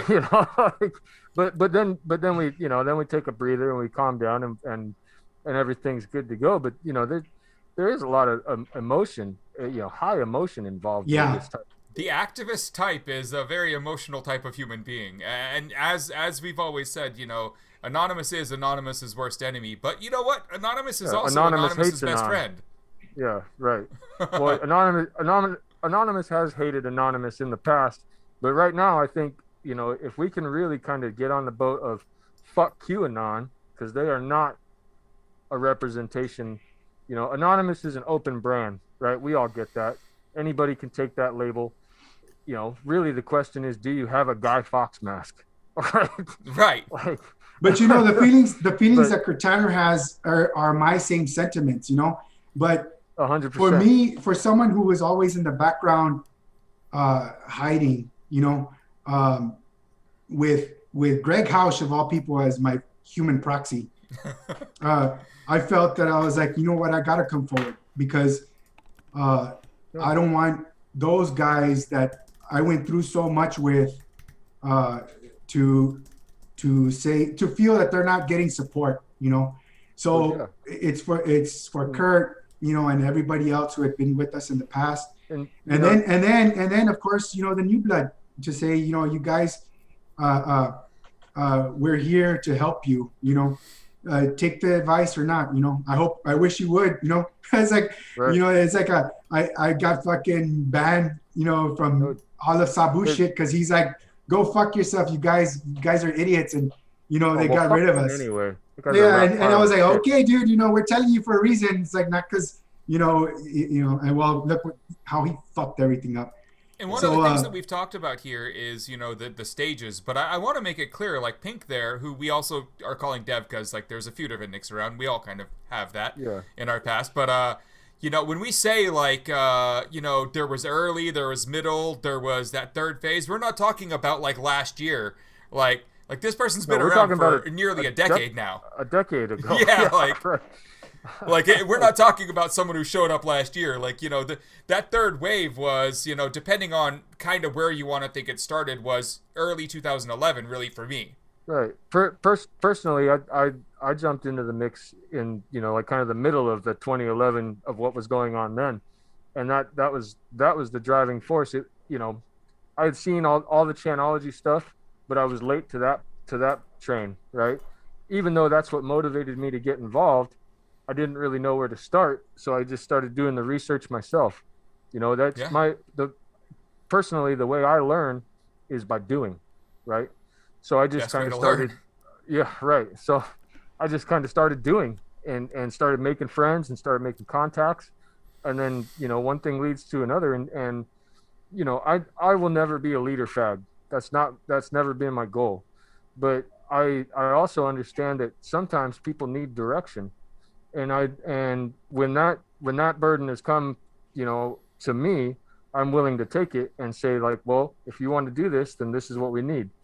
And over the years, in various different ops, all the way back from when I was just a protester in the streets, handing out flyers or paper storming.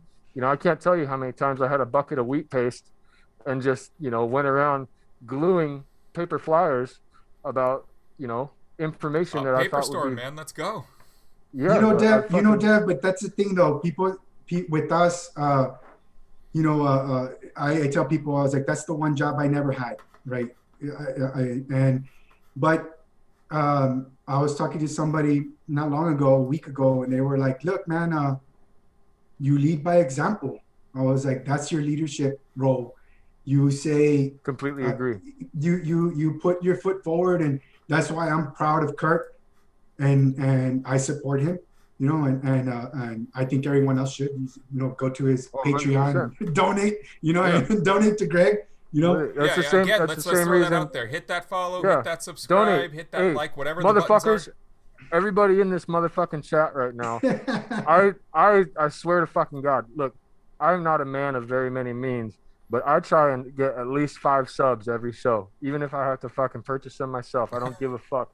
If you want to support the community, you got to support the OG, support Kurt, support Greg, support kind of this whole collective that we all value. The reason that we've stuck around as long as we have is because we try and care about each other, and we recognize one another.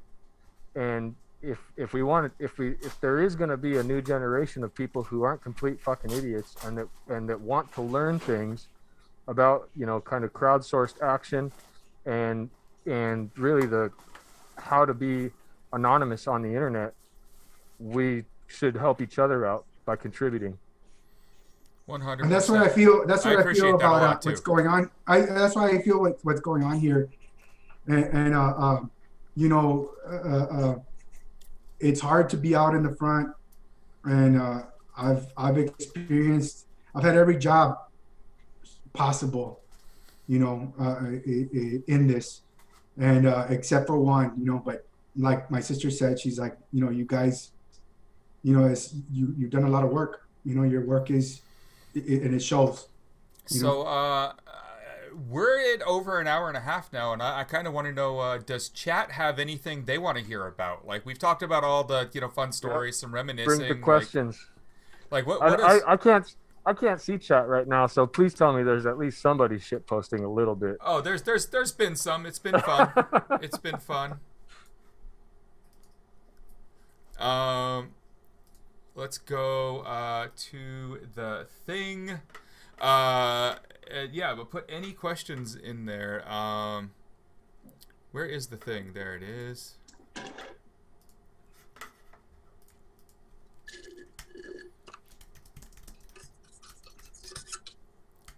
All right, but yeah, and the Patreon for Kurt was posted. You drink beers out of a straw when you're wearing one of these. Nice. Let's see here.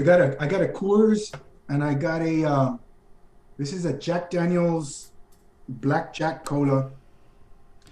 It's all right.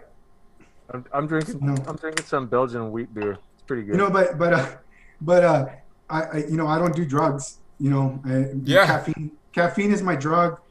You know, I drink a beer on occasion. I think tonight's a special night. You know, so I said, you know, I'm gonna drink tonight. You know, I felt really like, so I'm sitting there on my Discord, and I'm sitting there, we're about to start show, and I see a handle show up that triggers in my mind this memory, and I'm like, it's been a couple years since we've been too active around each other, and I'm like, there's no way. And then I ask, hey, are you who I think you are?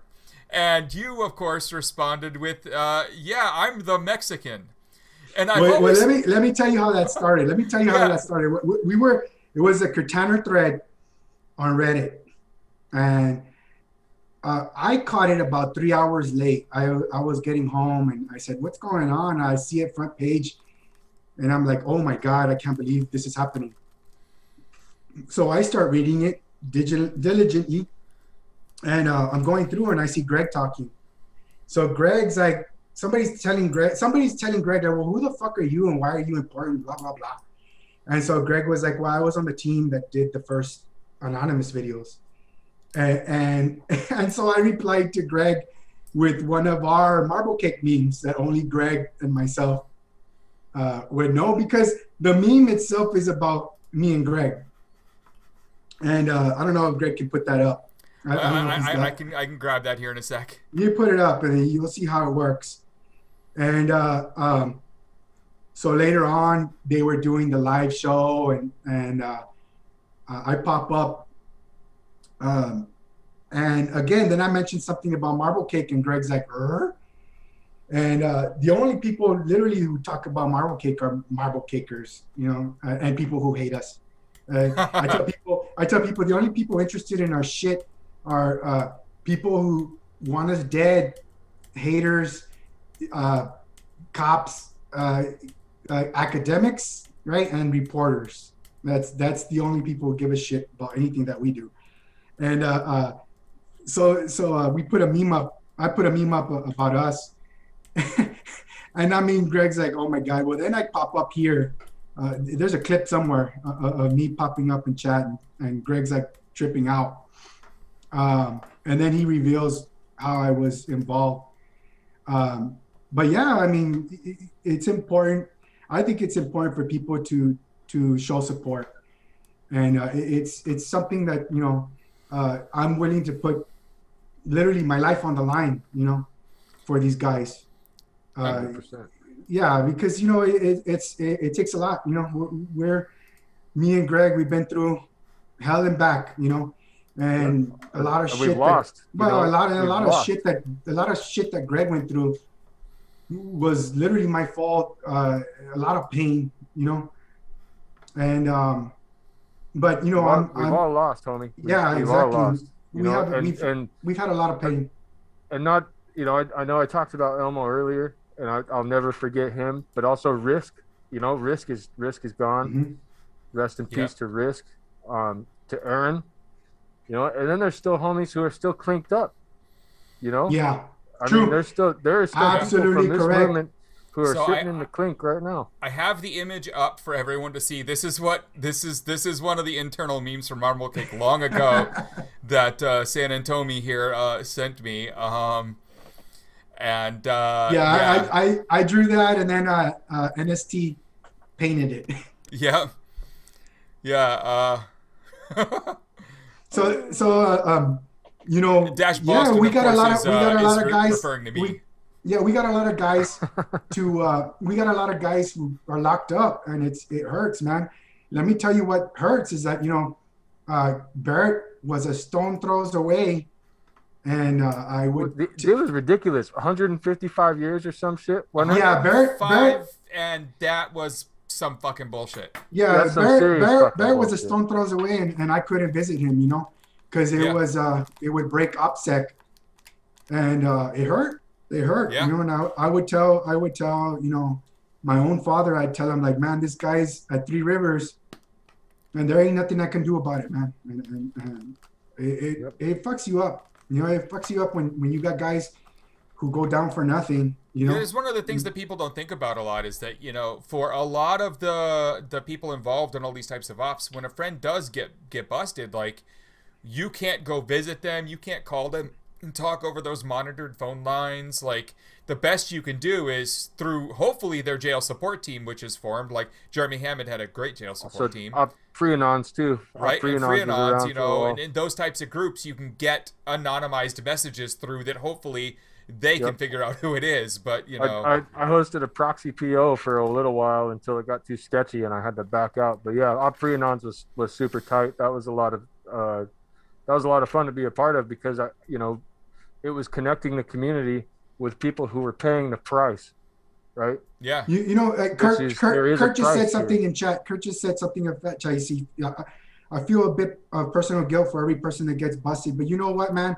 Sometimes it's not you. Sometimes it's like, you know, the shit with LoSec. You know, we know who did that. So it's like, I feel bad because, you know, Topiary was a good guy, and you know, I like T-Flow, and just because you were doing something out of scope, like, you know, glory hunting, it fucked everything up. You know, it's like, dude, what are you doing? Well, I mean, you know, there's a lot more to that story, and we've talked about it a few times here and on the old podcast, but it's just, you do sometimes feel it, because, like, some of the ops that we organized early had people get in trouble, and, you know, in the end, it was, they fucked up on OPSEC and got caught doing something, but you can't look at it that way. When you're in the moment, you're thinking, I made the initial call to action for this thing, and now someone's in trouble. And in your head, that's all you think. You focus on that super negative thing, and it's only afterward. It's only afterward when the person can actually tell you that, like, they understood going into it, or that they accepted responsibility just by joining. But, like, they literally have to come to me and tell me that and explain that to me before I ever can start to think past it. How many gag orders did you get from Scientology? Oh, I mean, I still have some of the paperwork in the closet some of the more funny shit. And I have like when they filed all the various, false charges for me here with the police and just, I mean, everything they could do to fuck with me. It was 7 months of going to court like every single week, multiple times. Those are the type. That's kind of why I asked that, is because that's the shit that people don't realize. Just to be involved with this, you are at a serious, you got a target. You become a target. And it really does become a game of OPSEC. That's why I try and drill it into the new fags' heads, like OPSEC, dude. Like fucking mind your P's and Q's. You know, for me, I mean, we knew what we were going up against when we were going up against Scientology in terms of, let's say, the budgets they had available, right? And that they had their OSA, like their own version of like a Secret Service. But it was tough because they spent, and in court we got, these figures. They spent almost $17 million to, in air quotes, unmask whoever the fuck uploaded that video to YouTube. And through a lot of, fuckery, they got to me in person by, in the end, following from the protests here in Boston, almost everyone, because through an IP address they had gotten close enough to Boston. But they hadn't been able to get past that until they followed literally everyone they could follow and started taking pictures of people at their jobs, at home. Anyone they could follow home from the protests who didn't shake the tail. And that's, in the end, how they got me was old school craft, was people in cars following me down streets. And and when I was in court, we got to see, like, the artifacts of that because they, like, you could see, like, I'm sitting at my computer desk and I'm in like a third story of this apartment building in just outside of Boston, and you can see from like half a mile away on a telephoto lens, like one of those big cameras, like a shot in my window where my blinds aren't all the way up, but they're open and you can see through them barely. And like pictures like that were what they were showing in court of me like possibly hacking them. And I'm like, that's some invasion bullshit right there. Right. Yeah, totally. Yeah, they fucked with me pretty hard for 7 months, but I spent the entire time, just laughing at them. So, I mean, well, yeah, even better. And I know to a lot of us, and I'm, only speaking for myself, but I know in the back channels, I've talked to, many people over the years, but we all consider ourselves lucky to have not fucked up. That's why even coming on this show, doing kind of a live stream thing. Well, I am honored because I look up to you so much and respect you. This is out of my regular element of. Yes. Well, the only reason I was even cool with it when like the idea came up was you were very clear about I'm going to be a couple hops away from the servers and shit. Like, oh yeah, 100%. Because if you hadn't brought it up, the first thing I was going to say was how many proxies? All 7 of them, please. Yeah, no, I'm comfortable with that. I'm good. I'm good with all that side of things, but still, there's still, it's a new and crazy world, Greg. Yeah, it really is. That's the way I feel, that we're at like a tipping point, and that's why I think what's going on with this mission right now, I don't even want to call it a mission. A mission is something like we're gonna go dig up phone numbers. I'm talking about like this op where we're going after the Q people, the cultists, and then we're going after the Proud Boys. I think it's all important work. I'll tell you right now, fuck the Proud Boys. Fuck the Proud Boys. Fuck the Proud Boys. And I will respond to that by go read the Viceland script that leaked that talks, about Gavin starting them and how that happened. Butts up. Yes. If someone wants to post a link in the chat to that, please do. It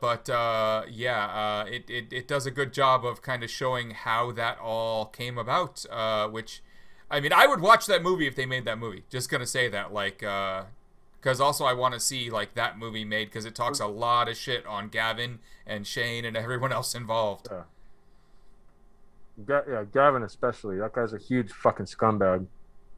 Yeah. Well, you know what's interesting is Shane gets off a little light because everyone's like, well, he got kicked out. You know, he kicked Gavin out as soon as it was, you know, apparent. But if you read the script, which, you know, in private, Gavin has said, there are some pieces in this script that only 2 or 3 people would know. Meaning he knows that an insider was involved in this. So I believe most of this script is close to real as possible. And in it is very clear near the end that that Shane kind of set Gavin up in a way where there was almost no other outcome but for Gavin to take over this extreme right-wing setup.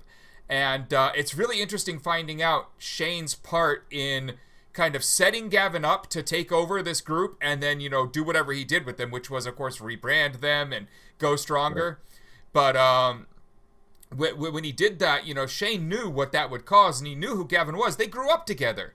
And so, like, this script heaps a lot more blame on Shane where I think it belongs. I mean, yes, on Gavin too, but, like, Shane was getting a free ride here because he kicked him out, and that's some bullshit.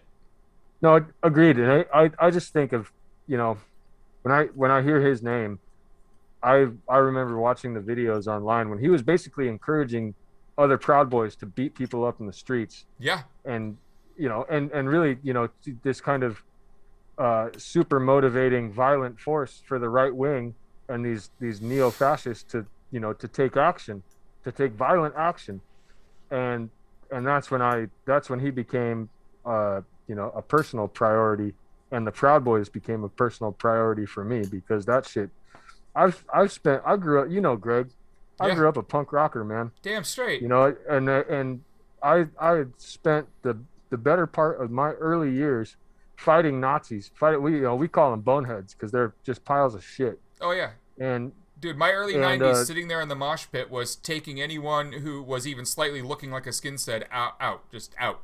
Yeah. Like I still, even though I'm too old to be much value in a fight these days, I might be a little all right, but yeah, it's that mentality of we're better than you because of our skin color and we're better than you because of our political beliefs is never going to be okay. And I will do everything I can to shut them down. It's okay. It is normal to be anti-fascist. Let's not get that twisted. Yeah. It is not normal to support fascism of any kind. That is not okay. So in the chat there are multiple things, and one of them is, who would you want to play you if there was a movie about Anon? And I know that answer well. Christian Slater. Oh, Brad Pitt, duh. I'm Brad Pitt all day. He is. Just because Snatch. I just wanted to play a pikey, like a pikey. Right, play you like a pikey. Oh my God. You like Dags? Yeah, I like we are going to do a movie night where it's Guy Ritchie night, and we're going to have a few of those movies. Such good movies. But yeah, that one's easy for me. Yeah, you like Dags? I don't know who I would pick, but y'all can pick for me. Danny Trejo. Danny fucking Trejo. Absolutely. Let's fucking get the machete up in here. This dude was at HEB not long ago down the street. Yep. Yeah, so, of course, as we like to say on every episode, today is National Punch a Nazi Day, as is every day. Punch a Nazi Day. Yeah. Every day is Punch a Nazi Day. You know, there are a lot of anti-Q ops going on right now. Most of them involve, you know, still outing the people involved and fighting against all the platforms they might be moving to. The parlor dumps. The parlor dumps, digging through there and finding things you can find. They're all out there. Donk is still doing fucking amazing work. So are many others who are going through all that data now. I would say I'm still waiting to see what the fuck Parler comes up with, but if people want to look, you know, look into the Clubhouse where a lot of them are hanging out now, and look into all of their Telegram chats. There are a few Telegram chats for those people who kind of no longer have Parler that have 300,000 people in them, and you can definitely rile them up pretty easily, and most of them are so just unmoderated, it's hilarious. So you can really go shitpost the hell out of those things. Gab. Yeah, Gab is it's a different beast, isn't it? Like, it was there before the Q stuff. It's for me, Gab is much more the Proud Boys and the fucking Nazis, and Q is something different. There's a ton of Proud Boys on Gab. It's disturbing. Yeah.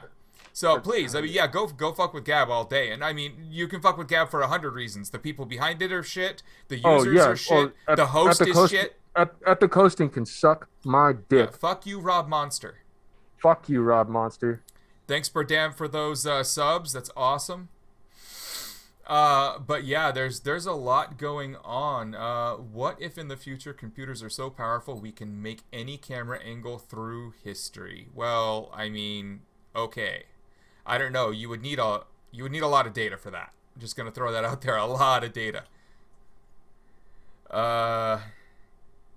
Sounds like a new op in the making, an anti-Gab op. I mean, there's been a couple attempts at that. They've been relatively sturdy, much more sturdy than say Vote, which is already gone. You guys can get at me in kind of a more secure setting. I got a few things that are worth sharing. Yeah. There's definitely stuff we can't say on here for the obvious reasons. But definitely, yeah, loving all the follows there. Thanks for the follow. And there's a lot that will be coming out. One of the cool things about being able to do the Every Week with Cortaner is as things become ready for public consumption, we get to kind of, say them, get people involved, get people on, and that's a really big additional piece to it.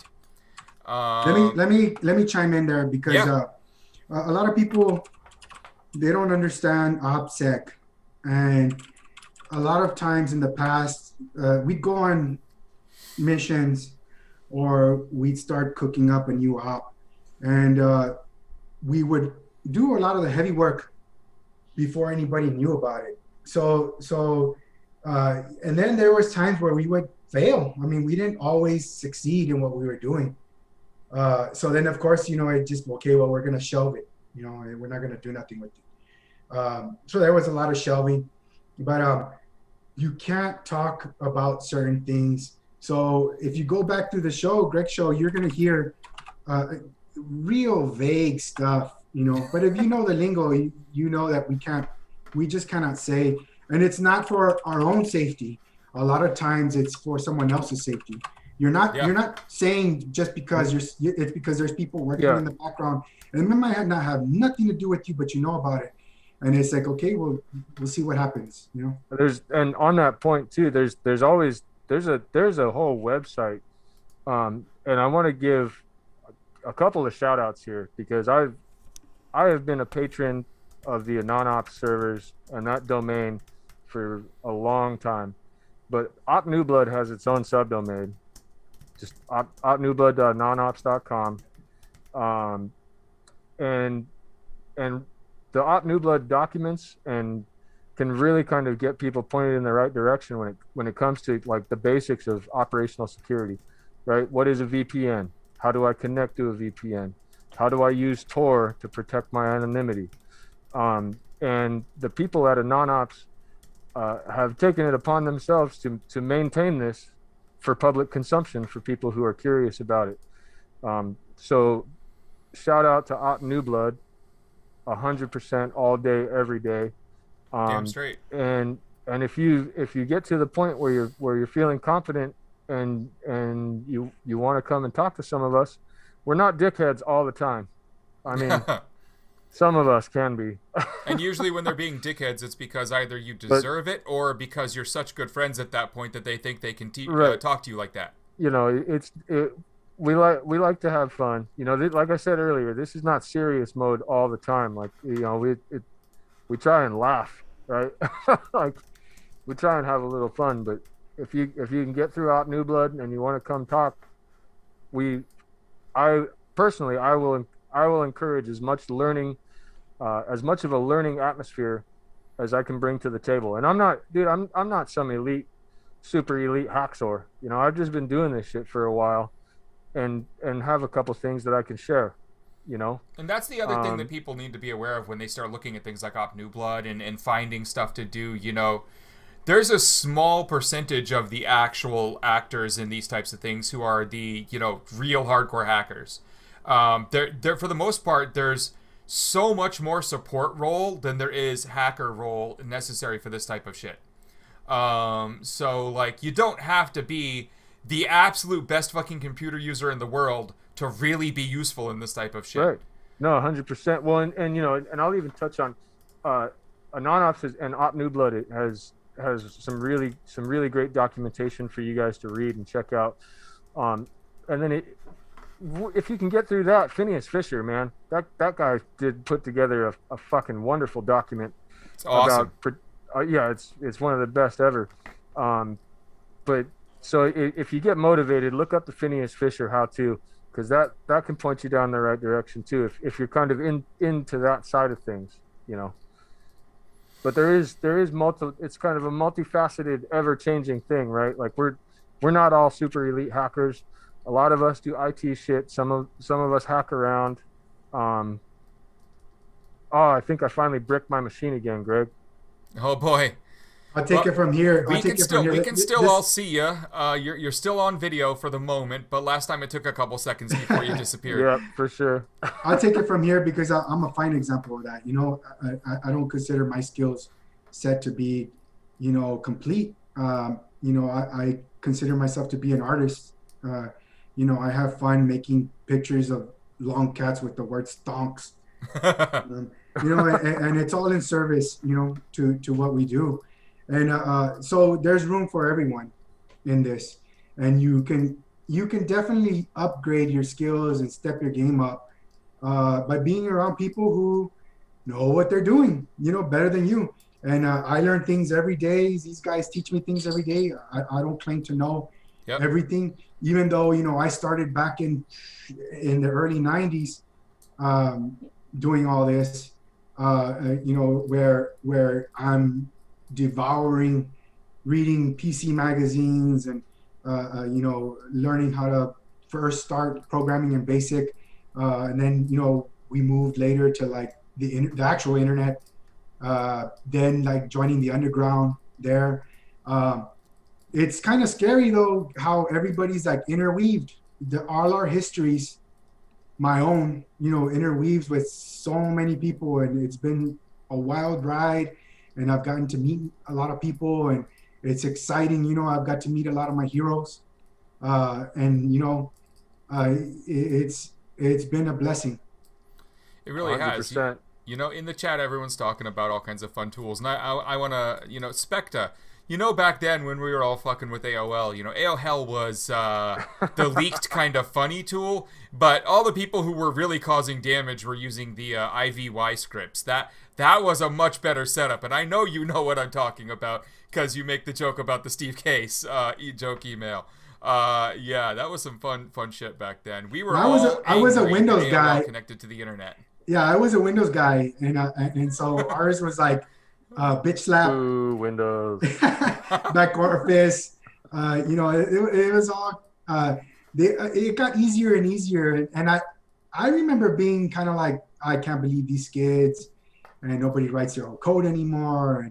But I don't write my own code anymore. It's like, those days are long past me. Here I am, reading, watching YouTube videos, like everybody else, and it's downloading so the latest. At this point. Yeah, the latest Linux distros, and you're still learning, and just trying to step your game up. Trying to say, I'd like to talk about that thing that you just said, though. A lot of people give you shit for saying, like, I did this, and jokingly, like with Havij or now SQL Map or any of the others, or back in, the old Nessus, days, or, Metasploit or any of the other tools. But you know what? Yeah. If I'm looking at a system and I'd like to get in, and one of those tools gets me in 5 minutes, and doing it by hand takes me 3 hours, fuck you, I'm going to use the tool. I don't give a fuck if you think that's script kiddie-ish. What? I do recommend that everybody read, and learn packet structure, of what exactly your packet is doing. That's so important, to one of the fundamental basics of hacking, right. Quote unquote hacking. Yeah, the thing there between, there are a bunch of people who are just, for lack of a better term, they are just script kiddies, right? But even that, so what? Stop attacking them. If they're getting shit done on your side, like, seriously, fuck it. That's true. And I freaked out. Like, I mean, I saw things, man. It's like I'm like the guy. I'm like the guy on the end of Blade Runner. I saw starships burning up in space. I've seen all sorts of crazy shit. And one of the craziest things I ever saw was 4 kids, what I consider to be kids, because I was already a grown-ass man. Building a botnet, like live, like in a channel. It's like these guys are doing SQL injections on random sites looking for exploits, trying to find a hole so that they could just turn this one site into part of their botnet. I mean, it's wild. It is. I'm the chat has me looking through some of my old meme images as we talk, just looking at some of the old school shit and finding, like, I found the original trolling is a art image. Yeah. And it's weird because Kurt has an archive. We have an archive. I mean, that's pretty hefty. Yeah, we have all kinds of archives of this shit, but there's a lot of, or my favorite of how to successfully run away from the police. That was my favorite thing that kept getting posted to fucking 4chan. So many good old images. I want to say that before people, like mid 2000s, people had B folders where they were filled with memes that were just, I don't know what they call them now, Greg. What is it? Image macros? Like, yeah. Before we started doing, like, there were images, but they weren't. Now it's like what people call memes is like they're making the top word and the bottom word. I don't know what they call that. But to me, that's not a meme. And but before that, prehistoric shit, we would carry, the Anarchist Cookbook on floppies, and right. That was old school shit. Yeah, this is it right here for the chat. This is from the fun directory of stuff. So many of these old ones. We should do a thing where we like go through some of these. Yeah, Kurt said he wanted to do that too. And he posts. I've seen him before he got nuked. And free Cortana, please. Already. Yeah, that old image. I freaking that one just was great. That one went around the chans for a while. Yes. Good times.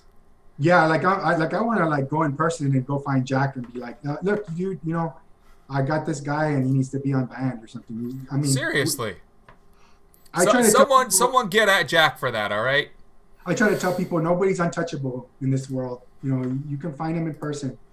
I'd be, I've had a lot of contacts with politicians here in town, and I always tell people, I was like, well, it's good, when you're on a good rapport with somebody, because you can, get an envelope and get it somewhere,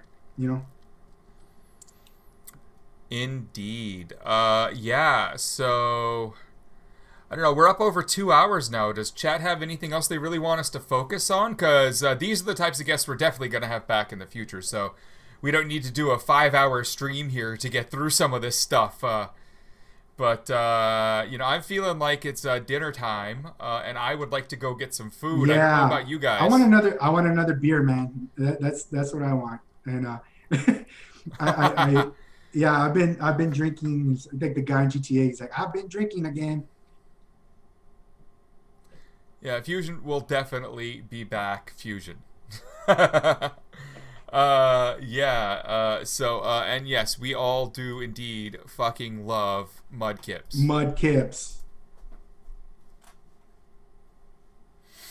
So, all right, everyone. I am going to work on dinner if we're all cool with this being over now. I'm going to get some food in me. Everyone, before we go here, I've got to do the thing you do, which is hit that follow, hit that subscribe. If Kurt wants to paste his Patreon in there again, everyone go there and make him rich. If you look at my about on Twitch, you'll see the subscribe link. You'll see the tip link. I accept tips in $10,000 chunks. So like, let's go.